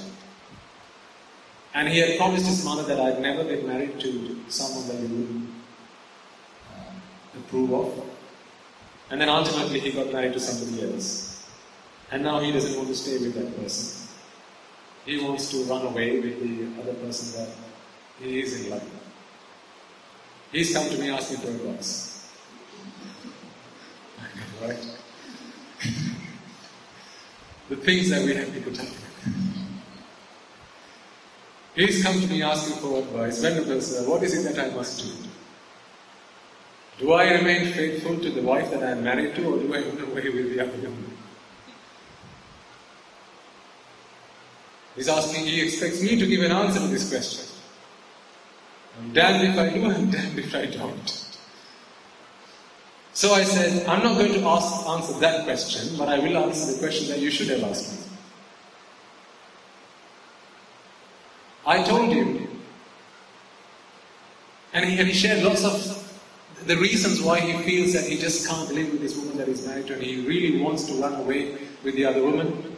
And he told me how he designed his home in such a way that, it was his dream home. He had quarters where he was going to spend certain lifestyles with his partners, and it was like a fairy tale, this person's life. A fairy tale that came out of an adult's magazine. But that was the life that he had planned for himself. And now that life that he had planned for himself was falling apart in front of him. And he's feeling desperate. He's feeling destitute. And he's coming to me for advice. So I tell him, I'll answer the question that you should have asked me, not the question that you have asked me, because I am not privileged to answer that question. Wearing a robe, I cannot answer that question in a way that you're going to accept the answer. So I said, do you really love the person that you wanted to get married to? Do you really? Is that what you're really attached to? Or is it just the Rupa Vedana Sanya Sankara Vijnana that you are attached to? Isn't she just a supplier? He says, this is the kind of life I used to live with, and he says, I feel envious that if someone else now goes and gets married with this woman, that he's going to be able to enjoy that kind of life that he now doesn't have the opportunity to do so. I said, she's just a supplier. You're just a consumer. She's interested in you only for as long as you can supply what it is that she wants to consume. You're interested in her only for as long as you can supply what it is that she wants to consume. What happens when the day comes and you can no longer supply what it is that she wants to consume? What happens when the day comes where she can't supply what it is that you want to consume? Because if this is the kind of appetite that you have to satisfy your sensuality, do you think this supplier is going to be able to supply that for very long? And I share with him stories and things that I know from distant relations of mine, where there was a couple that got married, husband 25, wife 24. They got married, they planned this beautiful life, went abroad, lived, settled down in the UK. 6 months later, the husband gets into a coma. 6 months after marriage. And now the rest of his life is just a vegetable on a bed. Now what happens when you can no longer receive the supplies that you want to consume? What happens then? He says, the person that I'm married to now, she's very kind to me. She's very nice to me, she's very good to me, she attends to all my needs. But she can't satisfy me like the other person. I said, all you're looking for is supplies, are you not?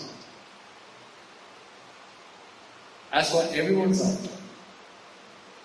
Every other person in this world, ladies and gentlemen, is a supplier because you're all consumers. Only an Arahata Mahamsa is no longer a consumer. He consumes whatever comes his way. He doesn't go looking for things to consume. He's not a purchaser. He is not a buyer. He takes what he's given. She takes what he's given. But everybody else, this is why I asked the question, do you really think you're in love with your boyfriend? Do you really think you're in love with your girlfriend? Or actually, are you just in love with the Rupa Vedana Sanya Sankara Vijnana that you can get as a result of associating with them? Because what happens when that person comes and says, I'm no longer interested in giving you X, Y, and Z? Oh, if you can't supply, I'll find a new supplier.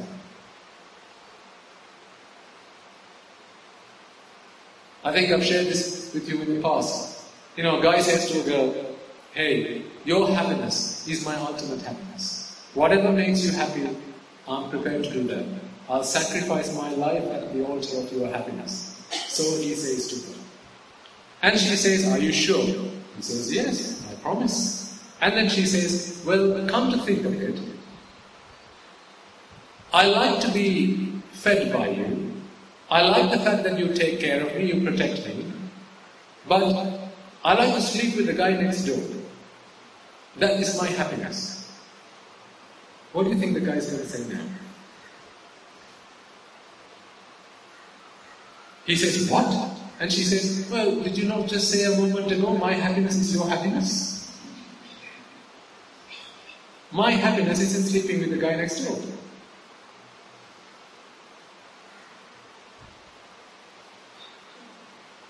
So, don't you think people are just lying when people say that? This world is full of consumers and suppliers. That's all it is. Husband, wife, mother, son, father, daughter, all of it. All relationships, consumers and suppliers.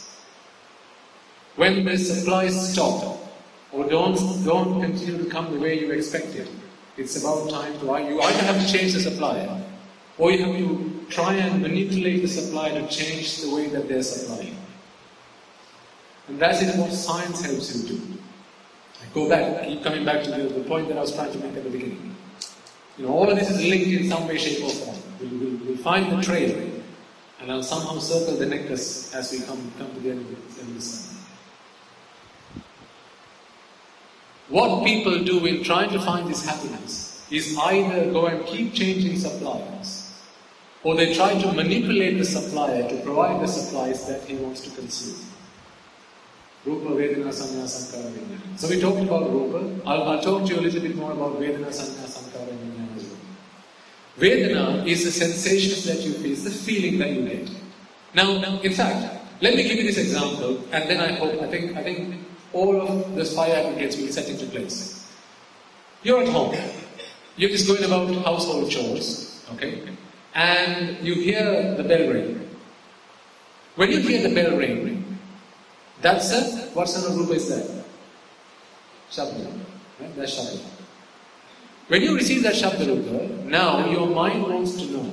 It's not your ears that want to know what this sound is, it's your mind that wants to know. Your mind now wants to know, what does the mind want to know? Who is that? To find out who that is, what does the mind have to do? The mind has to take the receptors through which it takes sensations, which is fitted all over this body, to the door.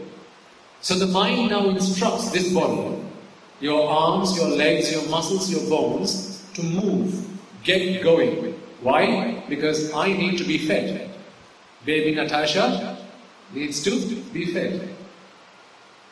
If you're wondering who the hell baby Natasha is, you're going to have to go back and listen to previous sermons. Now baby Natasha wants to be fed. So the mind now wants to be fed, and therefore the mind says, right, off you go, let's go to the door and find out, because I want to know what that sound was, who's at the door. Now you walk to the door, and now you open the door. As soon as you open the door, you look up and you see the person standing outside. Now what kind of rupa is this?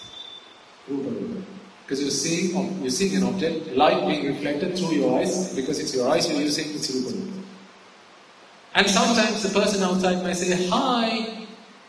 What kind of rupa is that? Shabda rupa. Sometimes they might have some kind of smell about them, maybe a perfume. What kind of rupa is that? Gandha rupa. Okay? And sometimes you might even shake hands. What kind of rupa is that? Potta. Sparsha. So you've now taken all these kinds of rupas and you're feeding these rupas to whom? Who's eating all this? Your mind is. Baby Natasha is being fed. Right? So your baby is being fed now, the baby is gulping all this up. It's eager. It's so hungry all the time, wants to know. Munching away all these rupas that comes its way. And as soon as it does that, what your mind does now, it needs to identify what it is that it has seen. To identify, you have to be able to recognize. To do that, you have to go into your memory banks. So you run into your Namago, your memory. You go into your memory banks, and these rupas that you've taken, the Rupa Rupa, the Shabda Rupa, the Gandha Rupa, and the Sparsha Rupa, you take all these four, and you feed that into your memory banks and do a Google search in your mind. So this supercomputer, like there's never been a supercomputer faster than your mind, comes out with an object. It comes out with an object and it has a label next to it. This is your daughter. Now you have a sanya. Rupa, Vedana, Sanya. So we came across Rupa, we came across Rupa, now we came across Sanya. Let's go to Vedana in a moment. As soon as you identify that this is your daughter, now at that moment in time, you can either feel happy that you've seen your daughter, you can feel disappointed, sad you've seen your daughter. Let's say for example, she left home to go to an interview. Right? And you know that she's only going to be back after 2 hours. She left, 10 minutes later she's knocking at the door and you see your daughter. You're not happy to see your daughter right now. Why? Because you were expecting her to be at the interview. Not here. Something's clearly gone wrong. All those things are coming from your memory banks. She's my daughter. Oh, she should be at the interview right now. What's she doing right outside my door right now? Or perhaps it's a policeman and you're expecting there's some kind of trouble. So now it's again dukkha vedana. Displeasurable feeling, unpleasurable feeling. Okay? What if it's your daughter that you've been expecting to see for several years? You know that she's coming down from some other country, and you open the door and see your daughter standing outside, and she says, "Hi, Tati." Now that brings you sukha vedana, sakha vedana. So that's where vedana comes in. So now we have rupa, sanya, vedana. Now we have two left, sankara and vijnana. Sankara is all the things that you have to do up until this point to identify, to give feeling, to recognize, to go into your memory banks, to do the scan through your memory banks to identify who this person is, to take in all the rupa, shabda rupa, gandha rupa, rasa rupa, potta rupa, to analyze all that. All of those things that you were doing is all sankara. Remember what was Sang? We talked about Sang in the past, right? Sankara is bringing together, coming together, avidya and trishna. Most of the time it's avidya and trishna, but also just coming together, the combination of things is also Sang. Sankara is what? Is an action. So kara is bringing, kara is the action, sang is the coming together. So it's the action of bringing together, that's sankara. So clearly, what have you been doing so far? When you walked up to the door, you were creating all the things that you have to do. You were putting into action all the things you have to do to recognize that person, to identify that person, to give it feeling, to take feeling in yourself, and to identify that person. Well, clearly, to identify what that noise was in the first place. Now, once you've done all of that, there is an end result. That end result is the vinyana. So, if you were to summarize the end result, you could say something like, the noise I heard at the door, having then walked up to the door, opened the door, having seen that person, having heard that person, having felt that person, having smelled that person, and having gone into my memory banks and done all the legwork required to identify this person, I now have good feeling about this person. The result, that end result of this entire process, that feeling that you get, that consciousness that you have, this is my daughter and I'm feeling happy that I've seen my daughter. After having done all that process, that is the vinyana. It's the wrapper that you put around that entire process. That is the vinyana. Now remember, every thought, we are talking at a very grand level, because we're talking about an example where, you stop doing your household chores, you walk to the door, you open the door, you see the daughter, all these things, every microsecond, you have about 1 billion chittas arise and pass away. And in each of these chittas, there is a rupa vedana sanya sankara vinyana. But if you take a grand, like a 60,000 feet view, you're looking at this at a grand scale. You can go micro, and you can look at one chitta at one moment in time. Well, clearly you and I can't do that, but a Buddha can do that. But we don't need to know it at that level. Just knowing it at the top level is sufficient for us to understand that the rupas arise, Vedana arises, Sanya arises, Sankara arises, Vijnana arises not because of my liking, but because of avidya, tanha, kamma, aha, and vibhati. So we talked about rupa. Vedana is no different. How does Vedana arise? Avidya samudaya Vedana samudaya. Tanha samudaya Vedana samudaya. Sparsha samudaya Vedana samudaya. Karma samudaya Vedana samudaya. Sparsha samudaya Vedana samudaya. Nibbati lakkana Vedana samudaya.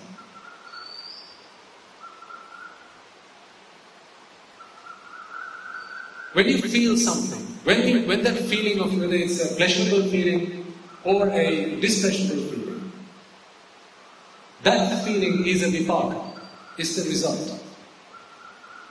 Now vipaka only comes as a result of karma. You have to have a preceding karma for there to be a vipaka. You only do karma for as long as you have avidya. When there is no avidya, you don't perform karma. That is why Rahatan Mahanse doesn't do karma. So avidya is the root cause for Vedana as well. Because there was avidya, you did karma, and when you did karma, now as a result of the karma you have the Vedana, which is a vipaka. Remember when you open the door, seeing your daughter, and the pleasurable feeling that you got when you saw your daughter, when you felt happy that you saw your daughter, that was a vipaka. That was a result of you having seen the daughter. It's not, you didn't force that feeling on yourself, did you? When you see someone that you like, you don't force a feeling on yourself. That feeling just comes naturally. So that's a vipaka. It's a result. It's a result of a karma that you've done in the past, previously. And that karma was a result of avidya. So avidya samudaya Vedana samudaya. Tanha samudaya Vedana samudaya. Again, even if you look at Pajasambhava process, avidya paccaya sankara, sankara paccaya vijnana, vijnana paccaya namurupa, namurupa paccaya salati, salati paccaya passa, passa paccaya vedana, vedana paccaya tanha. Okay? Vedana Pachya Tanha, but also Tanha Pachya Vedana also happens. When you are attached to something, then you go after that Vedana. When you feel good about something, what do? You attach yourself to that and you go repeatedly going in search for that. So Tanha Pachya Vedana. Tanha Samudaya Vedana Samudaya. Then Ahara Samudaya Vedana Samudaya. Here Ahara is Sparsha. So Sparsha, again, is not just the Sparsha that happens when light touches your retina. We are talking about the Pasa that happens on your mind. That leaving of the imprint on your mind. That is the Sparsha we are talking about here. That is Sparsha Pachya, Sparsha Samudaya, Vedana Samudaya. And then again, Nibbati Lakkhana, Vedana Samudaya. Again, as I showed you, the link between Paticcasamuppada, dependent origination, and the Panchaskandha. As you can see, Nibbati Lakkhana is the arising once all the causes are there. The combination of these causes in the right order, in the right fashion, that is what Nibbati Lakkhana is. Let me give it to you in this way, just to give you a really simple example. Because Nibbati Lakkhana is one that's really difficult to understand, generally, for most people. Let's say you have a vehicle, okay? You have a car. Your car gets into an accident. And when your car gets into an accident, you have the bumper, it falls off. Okay? Now you need to get this replaced. What you do is you look up your make and model of your vehicle, you go to a spare parts shop, vehicle spare parts, and you go and buy the part. Now when you purchase the part and you bring it home, let's imagine you still haven't had the time to fit this part onto your car. You got the part, it's at home, but you haven't had the time to fit it. Your car is still not repaired, isn't it? Just having the part at home does not mean your car is now repaired. It's just at home. Let's say one Sunday you get some spare time after you finish listening to the sermon and you go back home, you now have free time. You bring the part into your garage and now you start fitting the part. When you're about to fit the part, you realize, oh, I've got myself the wrong part. It's the right make but the wrong model. Now you have to go back to the shop and get it replaced. You have to go and get the right part. So you see, for something to be whole, not H-O-L-E whole, W-H-O-L-E, complete. For something to be whole, it's not sufficient for the parts to be there anywhere. It has to combine in the right way, in the right fashion, in the right order. Galapennone bellena. Galapila galena. It has to be part of what that object is, and it has to be part of it. It has to be the right part, and it has to be part of it. Just being part of it doesn't mean it's the right part. And just by having the right part doesn't mean it's part of the object. So both these things need to happen for anything to be whole. So all these sankatas that we have, that we make use of, what are sankatas? Anything that we make use of, right? All the panchaskandhas are sankatas. Sang, what is sang again? Combination. Kata, or kruta is the activity, bringing together. Okay? So anything, trees, cows, animals, houses, shirts, whatever, all of these things are sankata. Even life is a sankata. For all these sankatas to survive, you have to have the right parts come together in the right order. If either you don't have the right parts, or the right parts are not in the right order, then there's a problem. The reason that people end up suffering all the time when they try to find happiness by going about the first way of finding happiness is that it's a struggle in itself to one, go find the right parts, and two, to fit it in the right order. Because both those things has to happen for you to be happy, if that is how you're going to go about finding happiness. And why is that? Because those paths, the Rupa, Vedana, Sanya, Sankara, Vijnana, are those paths, are those 5 paths that we're talking about, are the result of avidya, tanha, kamma, ahara, nibbati, lanka. When these 5 arise, those causes arise. When these 5 decay and pass away, those causes decay and pass away. Not because you want them to be there. They don't exist because I want them to exist. They don't prevail because I want them to prevail. They prevail only for as long as avidya, tanha, kamma, ahara, nibbati, lakkhana are there. And when they cease to exist, then Rupa, Vedana, Sanya, Sankara, Vijnana ceases to exist. Remember, you can't take objects and put into your mind. Your mind can only take in Rupa, Vedana, Sanya, Sankara, Vijnana. If you like to eat something, it's not the food that you like. Remember, it's not the food that you like. It's the rasa rupa that you're attracted to. It's the rasa vedana that you're attracted to. It's the rasa sanya that you're attracted to. It's the rasa sankara that you're attracted to. And the rasa vijnana that you're attracted to. Not the actual food. You know, why do people like flavorings? You know, clearly it's not the food, right? How does flavors come into this world? How do flavors come into this world? Again, as provided that flavor can ignite in you the Rupa, Vedana, Sanya, Sankara, Vijnana, that's it, you're happy with that. You know, think about, what do you call them? Maggi. Soup can. Soup cubes. Those cubes that you put into your food. You know, sometimes they taste of chicken, they taste of vegetable, they taste of beef, you know, all kinds of flavors. Food flavors. Right? Even extracts. Vanilla extract, you know, this extract, that extract. All these flavorings, what do? They're not the exact food that you have in mind, are they? When you eat chocolate ice cream, do you really think they put chocolate into chocolate ice cream? What portion of chocolate ice cream do you really think is chocolate? Just read the label once in a while. It's a very tiny portion. Sometimes it's only flavoring. What portion of strawberry do you think is really strawberry? Barely any. All they put into is strawberry flavoring. But how is it that when you drink strawberry flavored milk, in your mind you're thinking, wow, I'm drinking strawberry? Because the mind is not eating strawberries, the mind is just taking Rupa, Vedana, Sanya, Sankara, Vijnana. Provided your tongue can take in rasa rupa, provided your tongue is functioning properly, and your nervous system is functioning properly, your tongue can take signals from the chemicals that come into touch with your tongue. Because, you know, it's complementary, that's how your tongue works. Now, this is a science lesson, by the way. Your tongue, there are cells.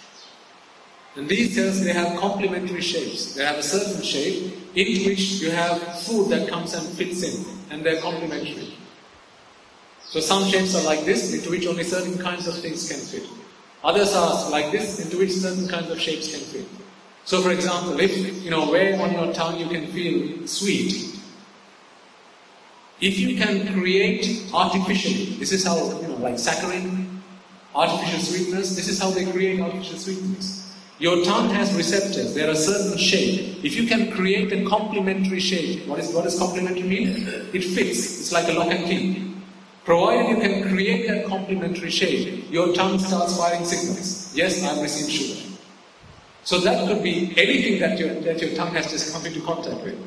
Your mind's thinking it's eating sugar. It's so easy to fool us all, isn't it? Your mind is, you know, this is why you say, Vijnane Mayakara. Your mind is a wizard.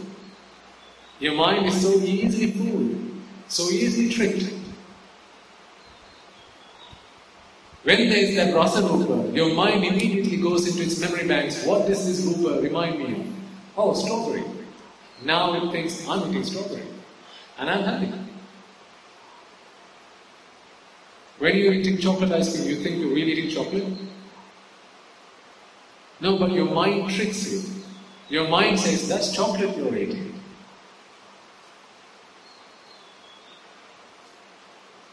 It's always the mind that's playing tricks on you. Because the mind wants, what is the mind interested in? Self-preservation. You can only preserve yourself for as long as you're getting the Rupa Vedana Sanya Sankara Vijnana that you like. And in order to do that, your mind goes into overdrive if it has to. It will do whatever it takes. It will go looking for suppliers. If it doesn't like this supplier, it will go find a new supplier.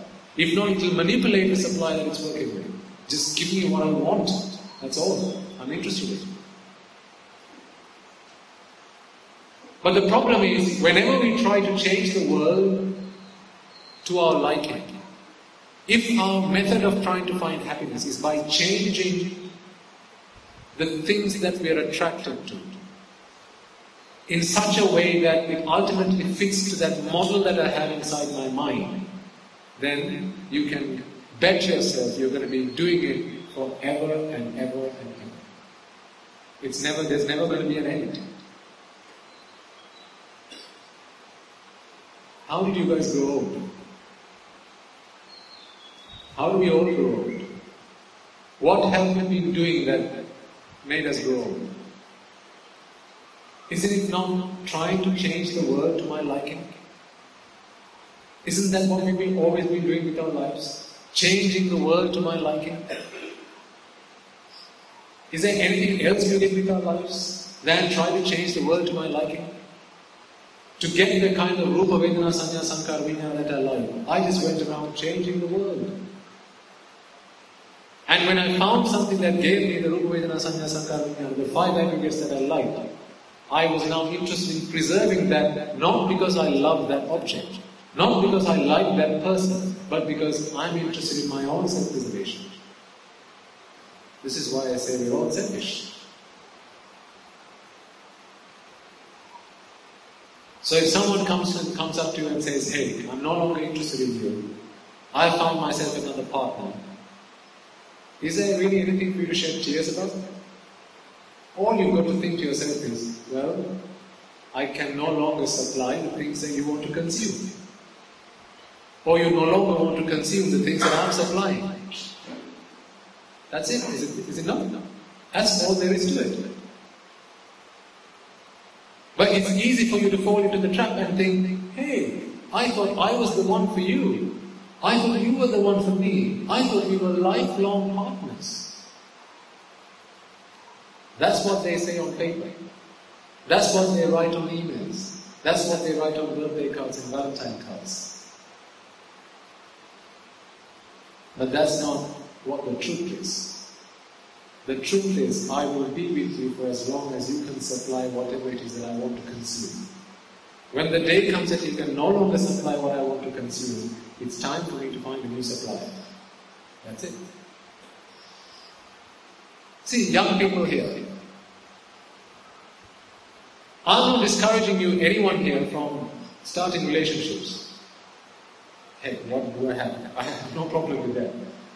That's not my problem. What I want to encourage you to do, though, is to find a way to be happy when the world around you falls apart. Because the vicissitudes of life is such that life doesn't always throw good things at you, does it? You're all going to face serious problems. Relationship problems, family problems, work-related problems. When these problems come to you, I want to show you a way to remain happy, to be calm and collected, keep your frame and your state of mind without ruining yourself, without completely going insane. That is what the Dhamma is there for. If you fall into the misconception, if you fall into a wrong view that the world is like this because I want it to be like this.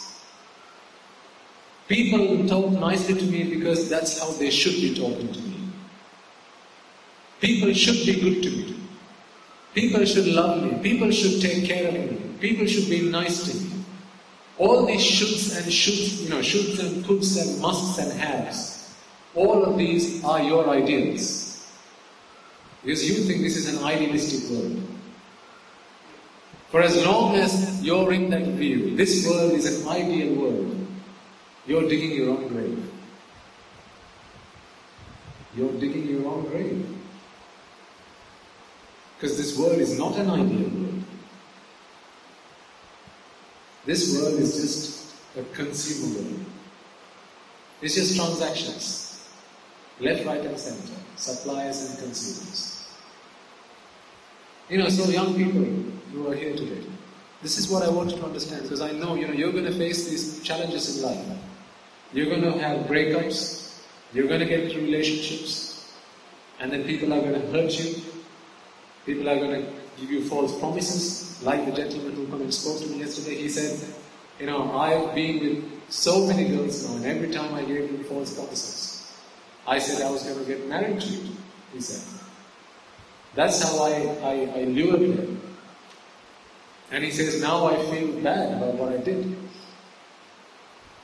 Well, it's fine for him because he was the culprit, but what if you were the subject? What if you were the victim? Now how do you feel? There are young men here, young women here. You're all going to face these situations in life. Do you not want practical advice? Is that not what you come here for? So this is practical advice. This world is just full of consumers and suppliers. You are a consumer, you are a supplier.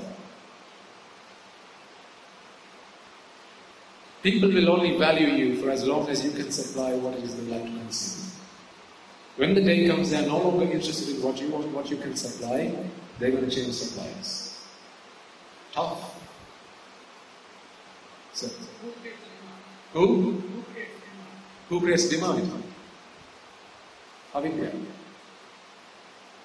It's the association with ignoble people, immoral people, because it's immoral, ignoble people that plant into our minds. Remember we talked about the pornography industry, I think last week or the week before, and how young people are now, they have deformed views of what men and women look like. This is Ahatpurusha said. They plant into our minds this view that the world is to your liking. Go and make, the world is your oyster. That's what the people say, right? The world is your oyster. Make of it what you like, because the world's going to be your liking. As soon as you have that view implanted in your mind, now your quest in life is going to be, let me go and change the world to my liking. That's how you're going to go and find happiness in life. Always trying to change outside, not yourself. Two types of people, remember? Each pointing their finger, one at the window, the other in the middle. Once, we're both saying what? Go change yourself. The guy who's pointing out the window is always pointing at somebody else saying, go change yourself, go change yourself. Hey, I don't like how you talk, I don't like how you sit, I don't like how you walk, I don't like how you dress. Change yourself. That's a lifelong business. It's never going to end. But what if you're pointing at the mirror and you're only pointing at your own reflection? Now you only have one person to change. That's yourself. See, this is what the Buddha says is the right way to go about finding happiness. The second way. Like that child that plays with soap bubbles. If you begin to understand that anything and everything that so far in your life you've attached to is what has brought you suffering ultimately. You're going to begin to start to see that attachment is nothing but the recipe for disaster. Attachment is the recipe for suffering. Nothing else is responsible for suffering. Nothing else. Because otherwise, even an Arahant Mahanse has to suffer mentally. Because if it's decay and death that is the cause for suffering, let's be honest. What is the point of becoming an Arahant? When the Buddha entered Parinibbana, and there were many hundreds of monks who had surrounded him, the 500 Rahatan Mahanses who were around him didn't shed a tear.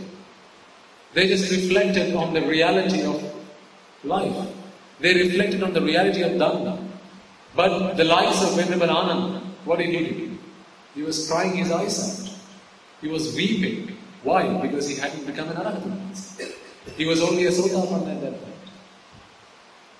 As a Sotapanna, he still had avidya, tanha in him. He still had the recipe for suffering in him.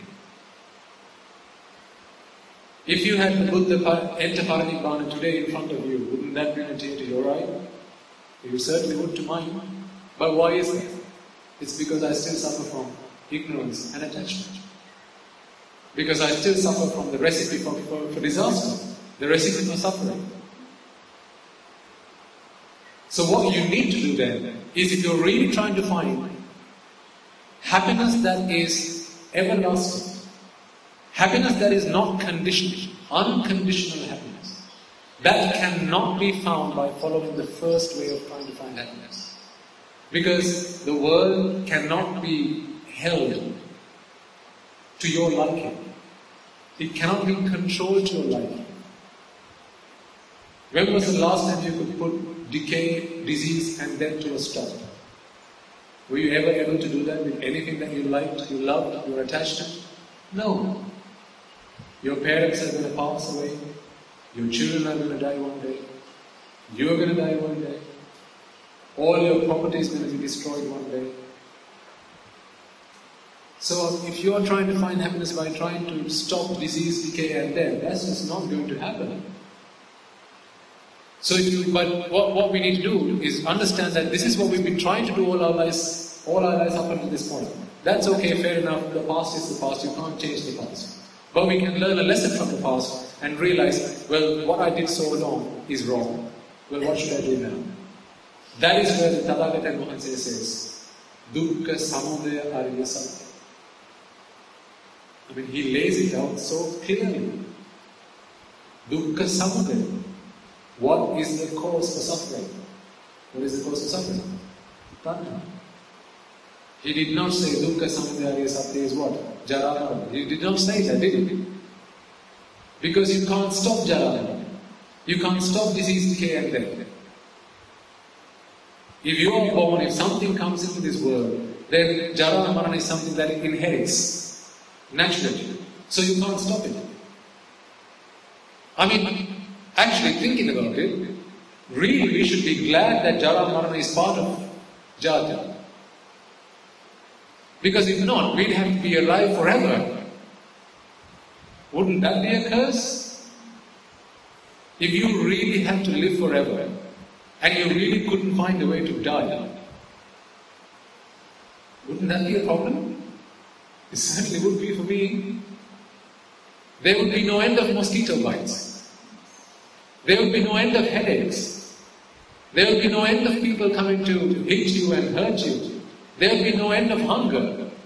No end of thirst. No end of wanting to go to the toilet. No end of having to wash myself, clothe myself, find shelter. I'd have to go to work every day, forever and ever and ever. There would be no retirement. That would be a real problem. So thank God for Jara. Well, not God, but you know what I mean. Thankfully we have Jara. So that's not the problem then. Suffering is not because of Jara. Suffering is not because of disease, decay and death. Suffering is always because of tanha. Always because of attachment. And that is something we can do something about. When you begin to understand the anicca, dukkha, anatta nature of all conditioned things, these are the sankharas. When you begin to understand the anicca, dukkha, anatta nature of all conditioned things, then attachment slowly but steadily starts to disappear. The anicca that I started to explain to you is understand, remember the question I asked you at the beginning, if it's not to my liking, then how is it? You know, one guy comes and says, the earth is not flat. So immediately you have to ask the question, well then how is it? Right? That is what the Buddha gave us with Udaya. When he speaks about Udaya, when he talks about Paticcasamuppada, even in ordination, he gives the answer to the question, if it's not to my liking, then how is it? That's where he says, avidya paccaya sankhara. It's avidya that's responsible for sankhara. It's sankhara that gives rise to vijnana. It's vijnana that gives rise to namarupa. Namarupa paccaya salayana, and so on and so forth. He's answering the question of, if it's not to your liking, then how is it? That's the question he's answering there. That's why he says, Yo paticcasamuppadam passati, so dhamman passati. If you see paticcasamuppada, if you understand dependent origination, then you understand the Dhamma. I mean, if there is no Dhamma, what is the Buddha? Who is the Buddha if there is no Dhamma? He's just the Siddhartha Bodhisattva. That's it. What converted Siddhartha Bodhisattva into the Buddha? The Dhamma. Buddha minus Dhamma, just the Siddhartha Bodhisattva. Siddhartha Bodhisattva plus the Dhamma equals the Sammasambuddha. So it's the Dhamma that is what is of prime importance to all of us.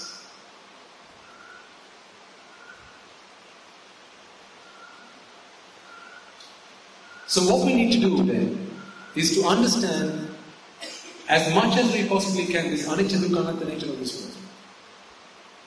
Now I was talking about sankhara a little while ago. There are three types of sankhara. Mano sankhara, vachi sankhara, kaya sankhara.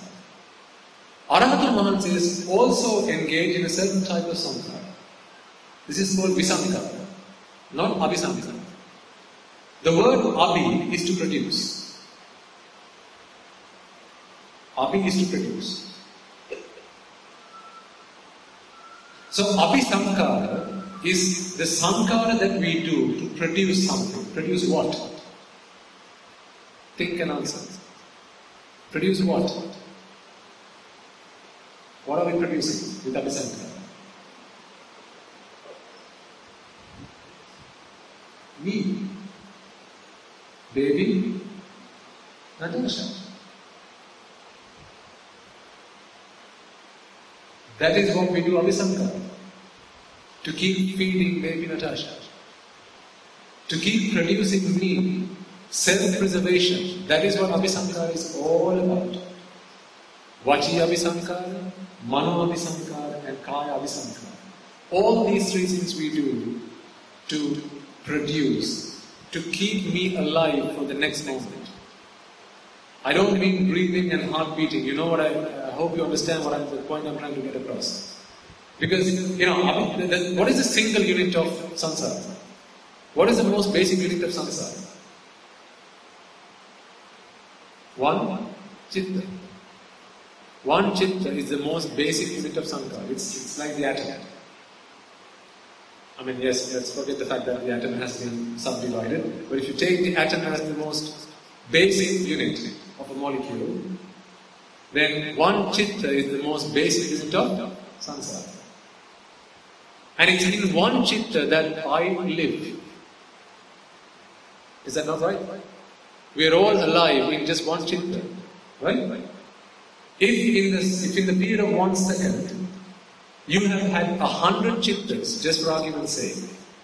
You have been born 100 times and you have died 100 times. Birth, decay and death. Birth, decay and death. Birth, decay and death. Birth, decay and death. How many times? 100 times. If, this is an example. If in the duration of 1 second, you have had 100 chittas. Because that's all it is. I mean, who are you if not just the body and the mind? That's all you are.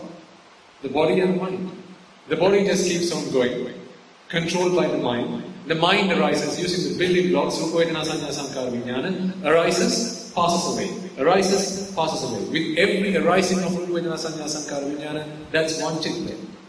With every passing away of rupa vedana sanya sankhara vijnana, that's one chitta passed away. You have been born once, you have died once.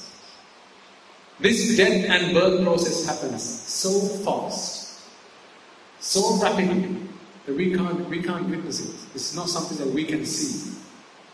But thanks to Buddha's Dhamma, thanks to his teachings, we can understand it by observing his Dhamma, trying to understand his Dhamma. So this abhisankhara that we do is to remember again, baby Natasha only likes the things that she likes to eat. You can only keep her quiet. You can only stop her from crying if you feed the things that she likes to eat. If you feed her things that she doesn't like to eat, she's going to start crying again. So for her mother to keep her quiet, for her mother to keep her happy, you've got to feed her the things that she likes to eat. Likewise, for the mind to be happy, for me to be happy, for you to be happy, for this I, for the self to be happy, you have to feed it the Rupa Vedana Sanya Sankara Vijnana that it likes. Not just any old Rupa Vedana Sanya Sankara Vijnana. The Rupa Vedana Sanya Sankara Vijnana that it likes. This is why, in the interest of self-preservation, you have to do Abhisankara.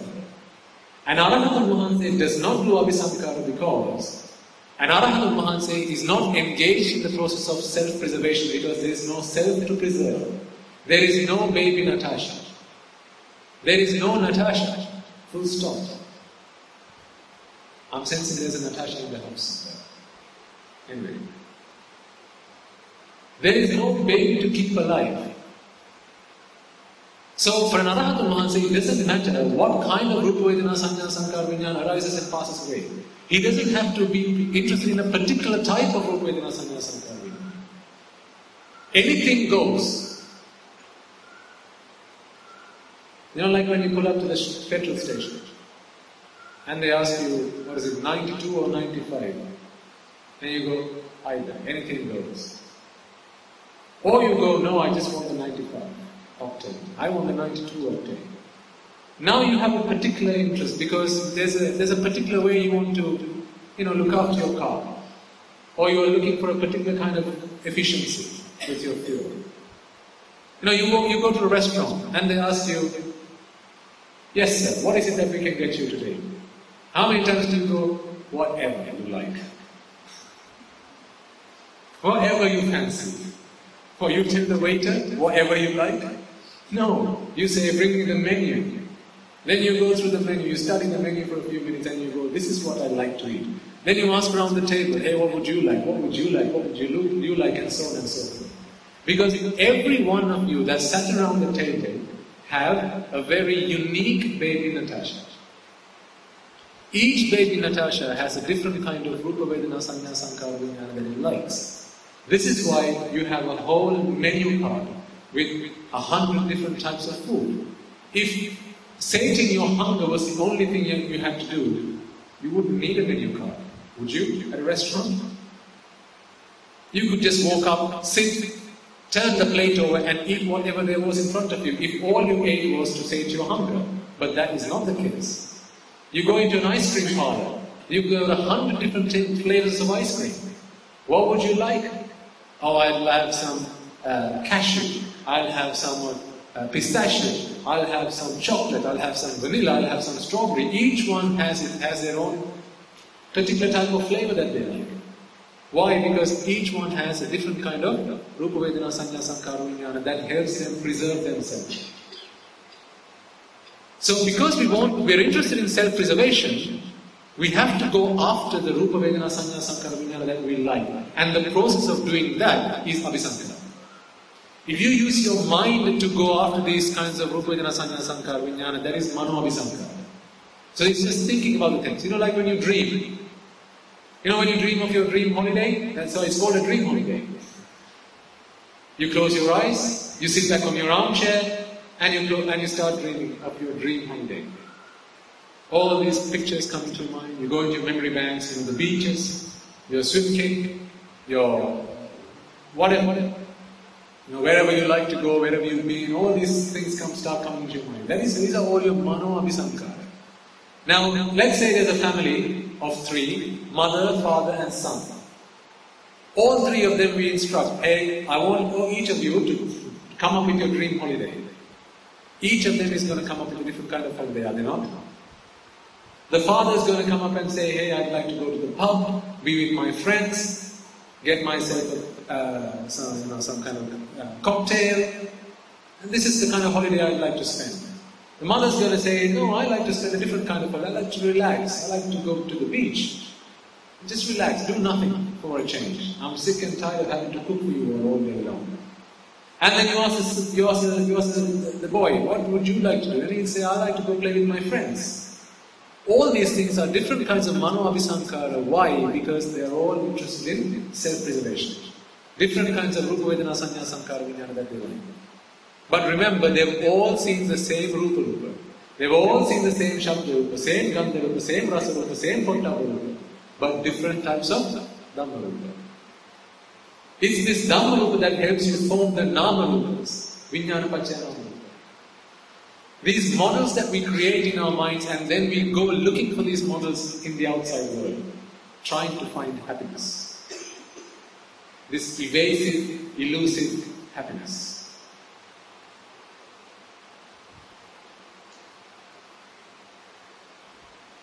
And then you have Vachi Abhisankara.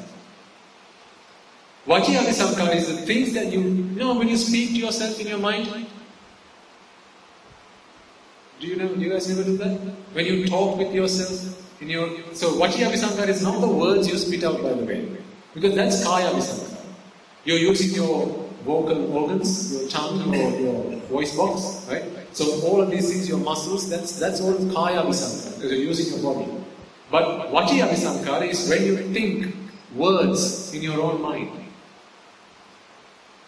That day I spoke to him. You're thinking in your mind. You're not spitting out words, but you're thinking in your mind. It's like when speech bubbles come up next to your head. That's Vachi Abhisankara.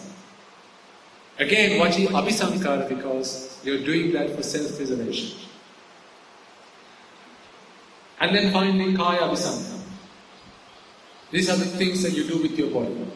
You stand, you walk, you talk, right? You eat, you sleep, and all the other things that you do with your body. You wash yourself, you go find food, you cook, all these things. All for the interest of self-preservation. Now, one could ask, well, doesn't a Rahatan Mahanse go and find food? Of course he does. Doesn't the Rahatan Mahanse go to the toilet? Of course he does. Doesn't the Rahatan Mahanse take a drink of water when he's feeling thirsty? Of course he does. Well, does he do Abhisankara as well? No, he doesn't. Because to a Rahatan Mahanse, there is no self to preserve. None of those things that he does are to preserve himself. And by himself, I don't mean the physical body. The physical body needs to be preserved clearly. This is why, remember I said, I think a few weeks ago, the Lord Buddha gave us, he prescribed the 4 requisites, right? Sivpasaya, Vilampasana, Senasana, Chivara, Pindapata. Medicines, shelter, clothing, robes, and food, alms. This was for the preservation of the body. But for the present, to cleanse the mind, to purify the mind, to ease the mind, he gave the Dhamma and nothing else. When you're interested in Abhisankara, when you're interested in self-preservation, what you tend to do is forget Dhamma, put Dhamma to aside, you go about trying to protect this self by doing all the wrong things. You don't use the Dhamma to help find happiness. You don't use the Dhamma to find happiness. You don't use Dhamma to relieve yourself of the mental pains, the mental agony, the mental frustrations. You go looking for Rupa, Rupa, Shabda, Rupa, Gandha, Rupa, Rasa, Rupa, Pottava Rupa. You go after the world. Because that's where we think happiness is. And that's where the problem lies as well.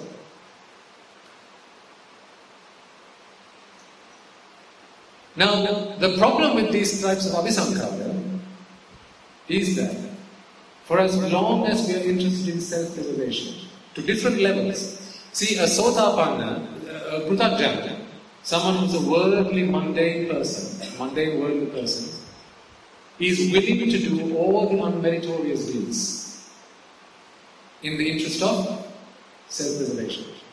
He's willing to kill, he's willing to steal, he's willing to lie, backstab, slander, frivolous speech, engage in sexual misconduct, all that he is willing to do in the interest of self-preservation. To receive the Rupa Vedana Sanya Sankara Vijnana that he likes, he or she, I just got to use the word he here, but you know what I mean. To get the Rupa Vedana Sanya Sankara Vijnana that he or she likes, he is willing to do whatever, including the Dasa Akusala. which is the 10 unmeritorious deeds. Now, that being the case, if you ever find yourself going through a matrimonial in the interest of finding a suitable partner for yourself, what do you think the first thing you should really be looking for is? Is it not if they're a sotapanna? Remember, this world is full of what? Suppliers and consumers. When you advertise yourself or you're looking for someone to partner up with, you're looking for a supplier. Full stop. Would you agree? You're looking for a supplier, nothing else. Right? Let's take it at really crude, basic terms. There's no problem with that because we're talking the truth here, nothing else. You're looking for a supplier. You're looking for a supplier that can supply you with the Rupa Vedana Sanya Sankara Vijnana that you like. On the other hand, you're interested in providing that person, he or she, with the Rupa Vedana Sanya Sankara Vijnana that he or she likes. So this is a two-way game you're trying to play here. You're going to be my supplier and I'm going to be your supplier. But if that person is not a sotapanna, do you not see the risk that they are willing to do the 10 unmeritorious deeds to get the Rupa Vedana Sanya Sankara Vijnana that they like? In other words, they are willing to kill for that. In other words, they are willing to steal. In other words, they are willing to engage in sexual misconduct. In other words, they are willing to lie to you. They are willing to abuse you. They are willing to backstab you. They are willing to slander you. They will do whatever it takes. They are willing to abuse you to receive the kinds of Rupa Vedana Sanya Sankara Vijnana that you like, that they like. When I read a matrimonial, sometimes when people bring arms and other pirikara, sometimes they are wrapped in old newspapers. So one fine day there was a bit of a newspaper on which there was a matrimonial. So I found myself reading that. It was quite interesting. It was quite funny as well at the same time. Just thinking to myself, hey, I was one of those guys back then. But what really struck a chord with me was, how many of these guys might be sotapannas? If any. Aren't all of them simply shouting out to the world to say, hey, we're all just looking for suppliers. I'm a consumer. Have you got the things that I want? When they're just saying about themselves, hey, I'm a graduate. My father is so and so, my son is so and so.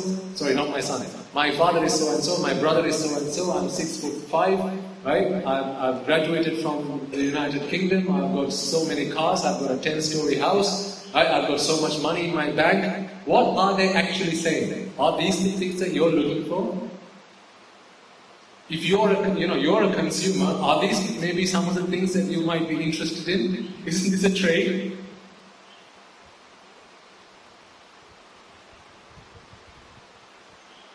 When you begin to see the Dhamma, you begin to look at the world in a completely new perspective. Everything starts to look bonkers. Everything starts to look like crazy. Seriously. Because all you begin to see is this, people are interested in self-preservation. When someone advertises themselves on a match, and by the way, I'm not saying don't do it, okay? I don't care. I'm not going to be making use of that section anyway. So you can advertise what you like, but what I'm saying is when you read one of those things, here's what you need to think of. If you want to apply the Dhamma perspective. When you go through one of those papers, what you really should be seeing is someone crying out to the world and saying, I've got some goods and services I want to supply. Is there anyone out there who might have some goods and services that I might be interested in? What are these goods and services? Rupa, Vedana, Sanya, Sankara, Vijnana. That's it. Nothing else. What are they also saying? Provided you can give me and continue to maintain the supply of Rupa Vedana Sanya Sankara Vijnana that I'm interested in, we'll be together. When the day comes and you can no longer provide me with that, I'll move on. Sorry, my dear.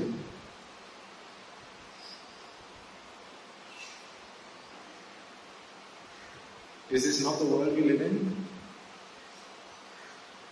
This is about understanding ourselves more than anything else, really.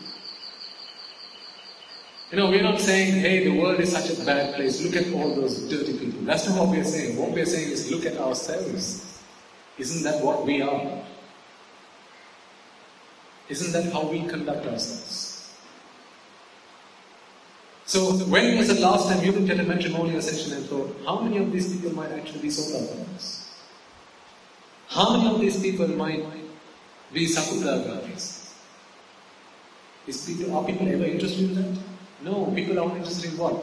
How many houses they have. How many millions they've got in the bank account. How many of their siblings are educated in other countries. That's what people advertise. Sometimes, the other day when I was reading that paper, they had details about 3 generations down the line. I'm thinking, who are you trying to sell here? There was this advert, I think there was about 13 lines of this advert. There was one line that described this person that was looking to get married, and all the other 12 lines about other people in their family. Fathers are so-and-so, brothers are so-and-so, brothers married to a so-and-so, and their daughter is doing this and this.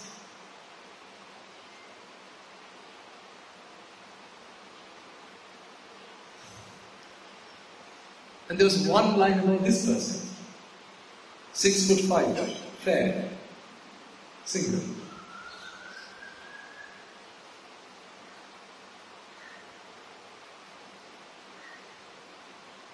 We've got to open our eyes. We've got to look. We've got to understand. We've got to realize where we are. Remember, I said, I've mentioned this in the previous sermon.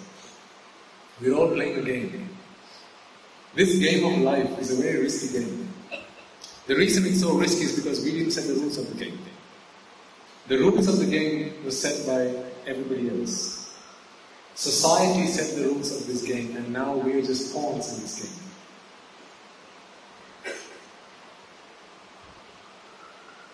It's like a game of chess. We are pawns. Pawns that can be disposed of as and however the player wishes. The world will come and do whatever it likes to.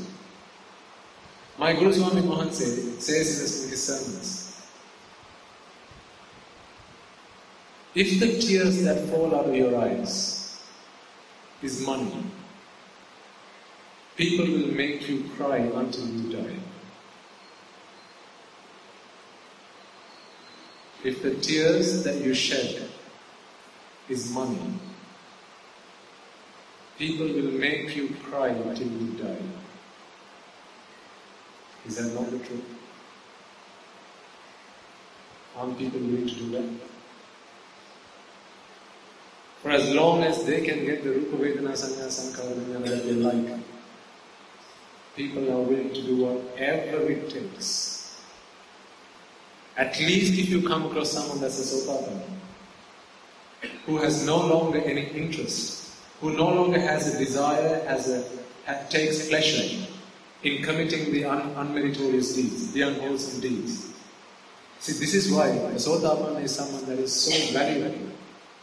Back in the time of the Buddha, I don't think Sotapanas were treasured so much, because there were many of them. Back then, Arahatul Mahansis that's who people were considered, great people. But now finding a Sotapana is such a great thing, because there are so few of them around. One, because you need a Sotapana to become a Sotapana yourself. But secondly, it's only a Sotapana from whom you can at least relax, rest, assured that you will not come to any harm at the hands of. Oftentimes when there are, I'll say this and I'll conclude the sermon. When we have young children and young people attend these sermons, This is something I've said in the past, and I think it's worth repeating.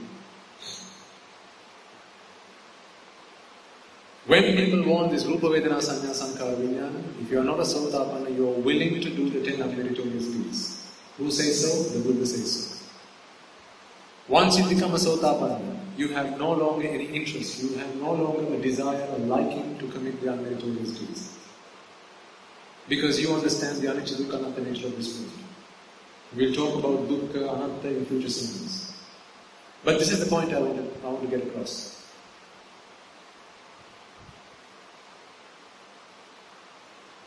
Young children here, you'll all know how much your parents have worked so hard for you. How much they've sacrificed their lives for you. How much they've dedicated themselves to you. From the day you came into this world, in fact, even before that, the 10 long months that your mother carried you, how she mothered you, both your mother and father, how much they treasured you, how much they cared for you, looked after you, protected you, and sometimes they committed unmeritorious deeds to stop you from getting into harm. So you know how much your parents have done for you. How many of you can really put your arms up and say, my mother, my father will never die at my hands? I will never be responsible, or my parents will never be killed at my hands. How many of you can say that?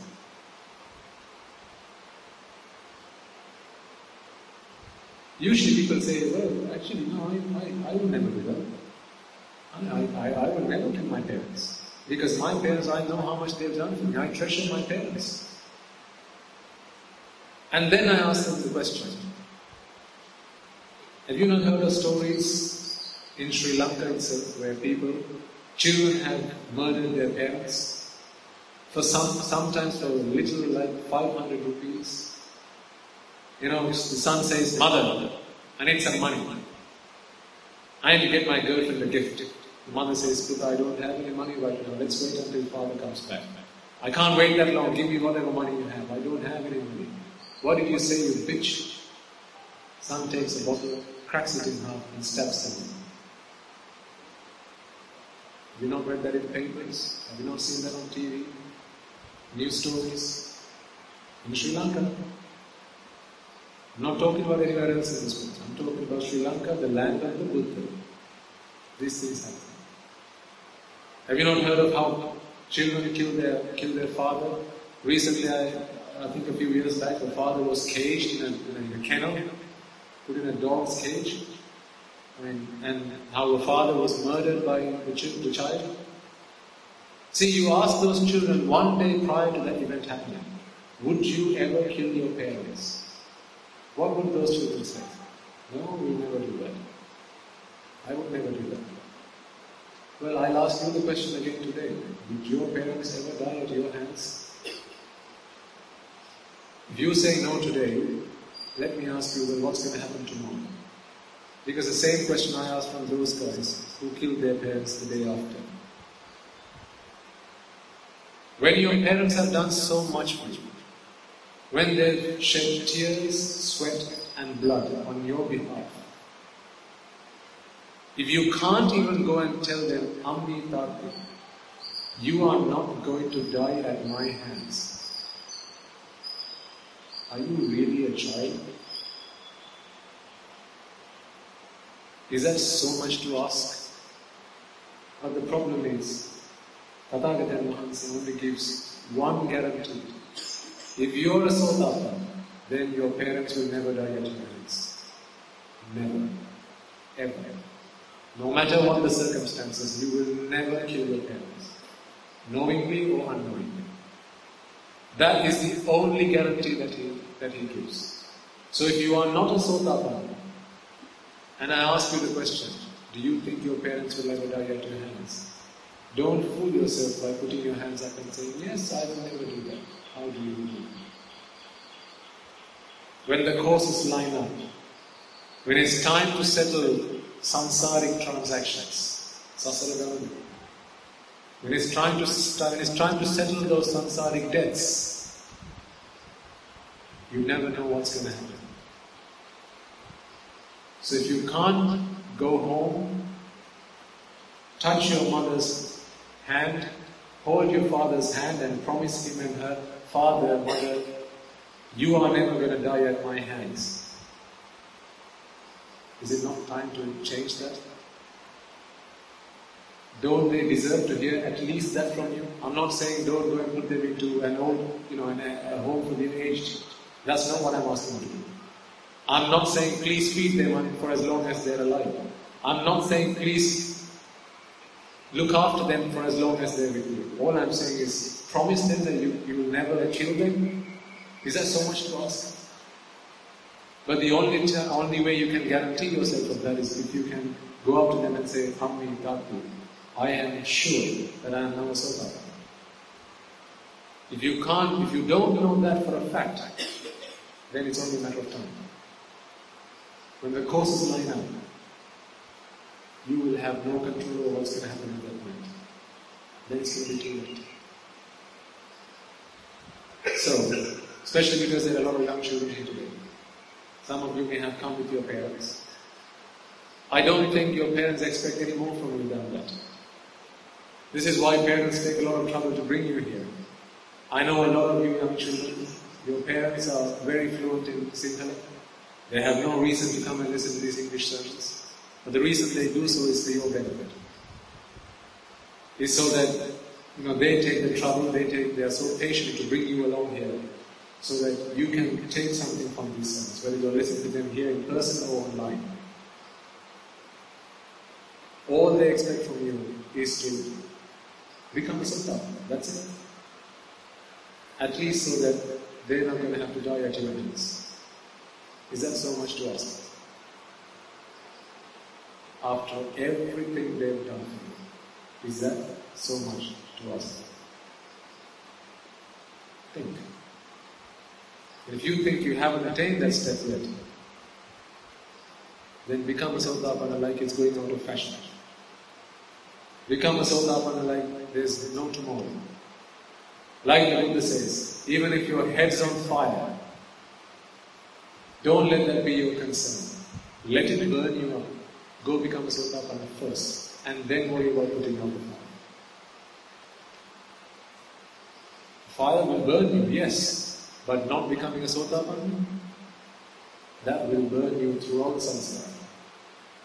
The fire will only burn you this lifetime, but not becoming a Sautapana will burn you throughout samsara. This is the last chance we're all going to get. Death is not so bad. It's losing the sound of the Shasana, that's what's bad. That's what you're going to lose when you die. Not this human life. Some of you will say, well, I've done so much good, I'm going to be born a baby. Maybe, possibly so. But what if you lose the Buddhist ministry? What if you lose the sound of the Shasana? What if you lose the Four Noble Truths? What if you no longer get to hear Anicca Dukkha Anatta? And you have not become a Sautapana? That's it. That's the end of your journey. When will you ever get a chance again to listen to the sermons again? To listen to the Lord Buddha's teaching? When will you ever get the chance to deliver yourself from suffering? To redeem yourself from the hells? What's at stake here, ladies and gentlemen, is so much. There's a lot at stake here. A lot at stake here. You are at stake here. So, whenever you come along to these sermons, this is why at the beginning and before we start, I always say, make a firm resolve, make a firm determination that may today's sermon help you become a Sautapana. That's all you need to wish for, nothing else. Every day you come here, make that your one and only resolution, nothing else. There's nothing else we need to take away from this. Because once you become a Sautapana, you don't need to come along to these sermons again. That's it. Once you're a Sautapana, you don't need to come along to these sermons again. Because then the Dhamma is your own teacher. You will not have to ask me for meditation objects, karmasthana. You will find your own meditation objects. You can practice the Dhamma by yourself. Rest assured that the four hells have been close to you forever. That's what the Buddha comes into this world to offer. And that's what we try and offer to you as well.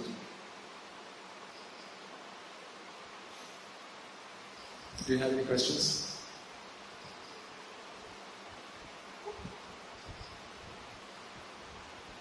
Okay.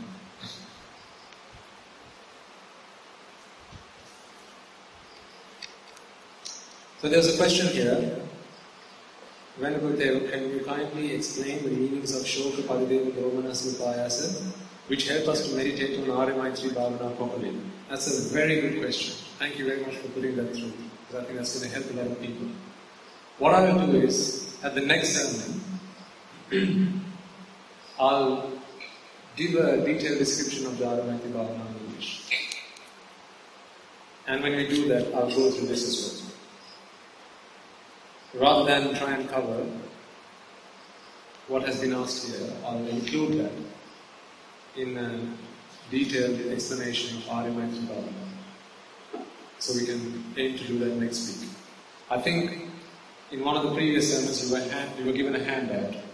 I don't know if you still have that. If you have it at home, then please bring it with you, because then you can refer to it. If not, then perhaps someone can make a few copies available for next week. Or you can, if you go online, by the way, there's a Skype group that we use to communicate. I think it's BBE, DO-BBE, which stands for Dharmaya by Budubana English. So if you subscribe to Skype, then you can connect with that group, and on there you will have messages that people share with each other. There will be Dhamma related, there will be links to sermons that we deliver, as well as these artifacts that we share out with people, so you can make use of them. Also, there's our Facebook page, and a lot of monks at our monastery, they work very hard to make little snippets of Dhamma available. Because again, I know as young people, you have very little time for Dhamma, because all the other time you have to do what? Self-preservation. So you have to work, you have to study, you have to go to school, you have to do all these things, cook, eat, sleep, all those things. So you have very little time for Dhamma. And I appreciate that. I'm not pointing fingers, because I was just like that. But to help you, what we do is we make short snippets, about 4 or 5 minute long snippets of Dhamma, and we make it available on Facebook. So what you can do is you can subscribe to Facebook. I think it's like put a like to it, or however you do it. And then you will get updates. And every day there's an Arya Maitri Bhavana which goes live, which you can listen to. Try and do that every day if possible. And also share the Facebook links with your friends. If at least one more person gets hooked, just one, how much merit do you think you will receive as a result of that? The gift of Dhamma exceeds all gifts. Sampadanam, Dhammadanam, Jiru. We're doing the difficult bit. All you have to do is easy bit. Share the gift of Dhamma. Just share the Facebook link to somebody else. And then if they're interested, they'll listen to it. And if they're interested, they'll come along. And then they'll make use of it. And also, as you know, on YouTube, these sermons are being streamed live. And they're available for offline listening at your leisure. And finally, I'll say one more time. I would encourage you to please go back and listen to previous sermons. If you can, just download it off the internet. And then, as you travel on your commute, get it on your phones, you can listen to it as you go along, right? Because the reason for that is then when we do subsequent sermons, we can build on previous ones, rather than start from the beginning. Then it will become a little bit uninteresting for some. Okay. So with that, we'll conclude today's sermon. Before we conclude, let us transfer the merits that we have all acquired to all those who deserve the merits. Firstly, let us take a moment again to reflect on the fact that it is the Lord Buddha's Dhamma that we have the privilege to understand, to comprehend, and to help us redeem ourselves from the shackles of samsara. The Dhamma that the Lord Buddha preached 2,500 years ago was preserved and protected by the Mahasangha, the Bhikkhunis, Upasakas, who dedicated their lives or sacrificed their lives for the preservation of the Tripitaka, the Theravada scripture, and handed it down through the many generations since then. May all of them who were involved in the preservation and protecting of the Dhamma, rejoice in the merits that we have all acquired today. If any of them are born in the woeful plane, may the merits that we have all acquired today help them be born in the blissful plane, and may they attain the supreme bliss of Nibbana in this very world itself. Sadhu, sadhu, sadhu.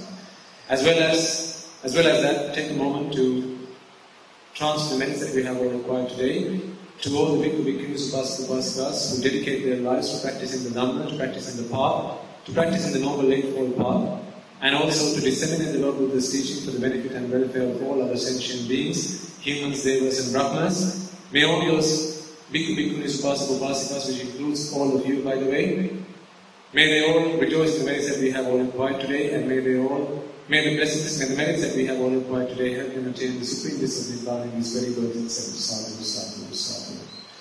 As well as that, take a moment to rejoice, to transfer the merits that we have all acquired today to everyone who made this sermon possible and to make this event a success, including the most venerable Uruve Dhammaloka Swami Father Mahanse, as well as all the other incumbent monks of this temple, and anyone among you that helped organize this event, who handed out invitations or even perhaps invited someone to come along to listen to this sermon, your friends, family, etc., who perhaps might have offered you a glass of water, a drink of some sort, or maybe have food in some way, or even just by laying out chairs, making this venue possible and comfortable for your listening pleasure. May all those people who contributed in any way, shape or form rejoice in the merits that we have all acquired today, and may they all attain the supreme bliss of Nibbana in this very world itself. Sadhu, sadhu, sadhu. And also for a moment, reflect on the fact that it's thanks to your parents, thanks to your teachers, your brothers, your sisters, your siblings, your uncles, aunts, nephews, grandparents, etc., your teachers, and so on and so forth. Not just in this birth, but also in previous births, who've done so much for you, who dedicated their lives to you, and who might have helped you in any way, shape, or form. Not only to have become successful in this birth, but also to have been born human in this world by sometimes putting themselves forward to save you from committing unmeritorious deeds.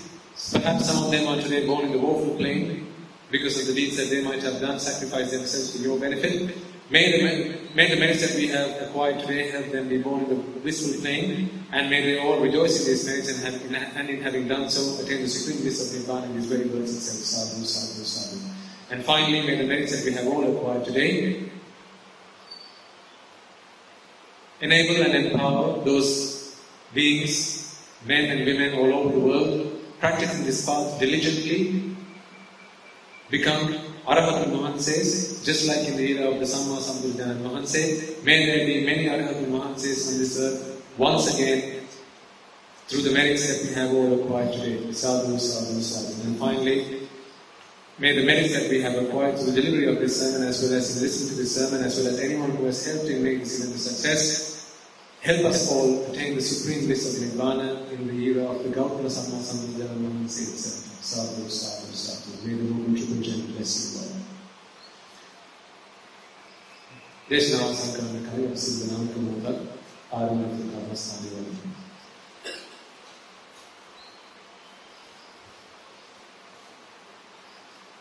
Mamada Siyalu Loka Siyalu Satmayo Sansara Dahayan Midetva Sansara Rogayan Midetva Sansara Ginnan Midetva Sansara Anurin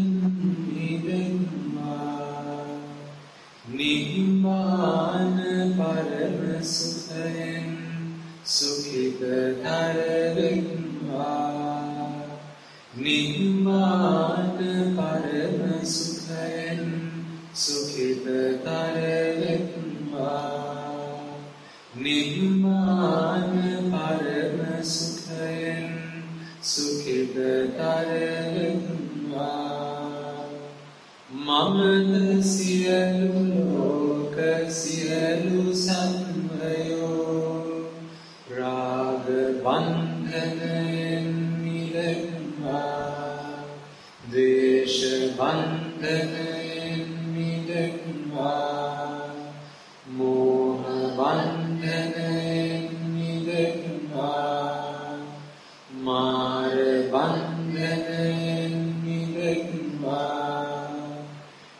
නිර්වාණ පරම සුඛයෙන් සුඛිතතර වෙත්වා. නිර්වාණ පරම සුඛයෙන් සුඛිතතර වෙත්වා. නිර්වාණ පරම සුඛයෙන් සුඛිතතර වෙත්වා.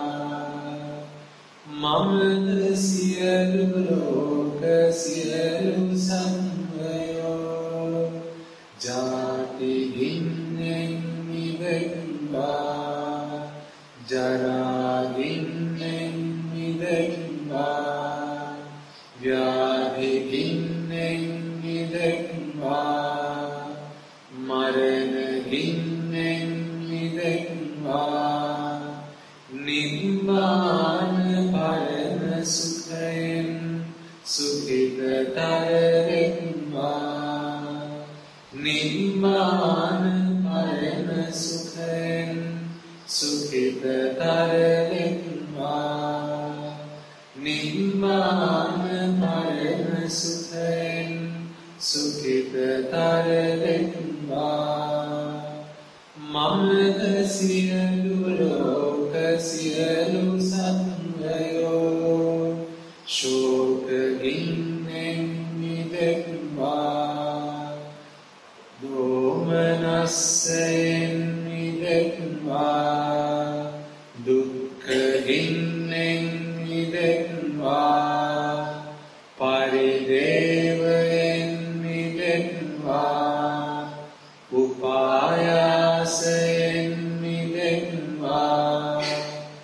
යම් පිච්ඡං ලබති තම්පි දුක්ඛෙන් මිදෙත්වා. සංකිට්ඨේන පංචෝපාදානස්කන්ධයෙන් මිදෙත්වා. නිර්වාණ පරම සුඛයෙන් සුඛිතතර වෙත්වා. නිර්වාණ පරම සුඛයෙන් සුඛිතතර වෙත්වා. නිර්වාණ පරම සුඛයෙන් සුඛිතතර වෙත්වා. කාම ලෝක අනාත්මයි එයින් මිදෙත්වා. රූප ලෝක අනාත්මයි එයින් මිදෙත්වා. අරූප ලෝක අනාත්මයි එයින් මිදෙත්වා. සියලු ලෝක අනාත්මයි එයින් මිදෙත්වා. නිවන අනාත්මයි නිවනම වෙත්වා. අත්හැරීම අනාත්මයි අත්හැරීම වෙත්වා. නොවැල්ම අනාත්මයි නොවැල්ම වෙත්වා. මිදීම අනාත්මයි මිදීම වෙත්වා. නිවන අනාත්මයි නිවනම වෙත්වා. නිවනම අනාත්මයි නිවනම වෙත්වා. නිවන අනාත්මයි නිවනම වෙත්වා. නිවන අනාත්මයි නිවනම වෙත්වා. නිවන අනාත්මයි නිවනම වෙත්වා.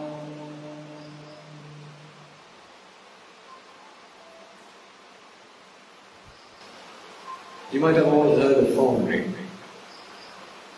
How many of you got annoyed when you heard that? Because if you did, where's the problem? It's not with the phone. It's not with the owner of the phone. The problem is with you. Why? Because you're not getting the type of Rupa Vedana Sanya Sankara Vijnana that you want. And so now what happens? You come into conflict with the world.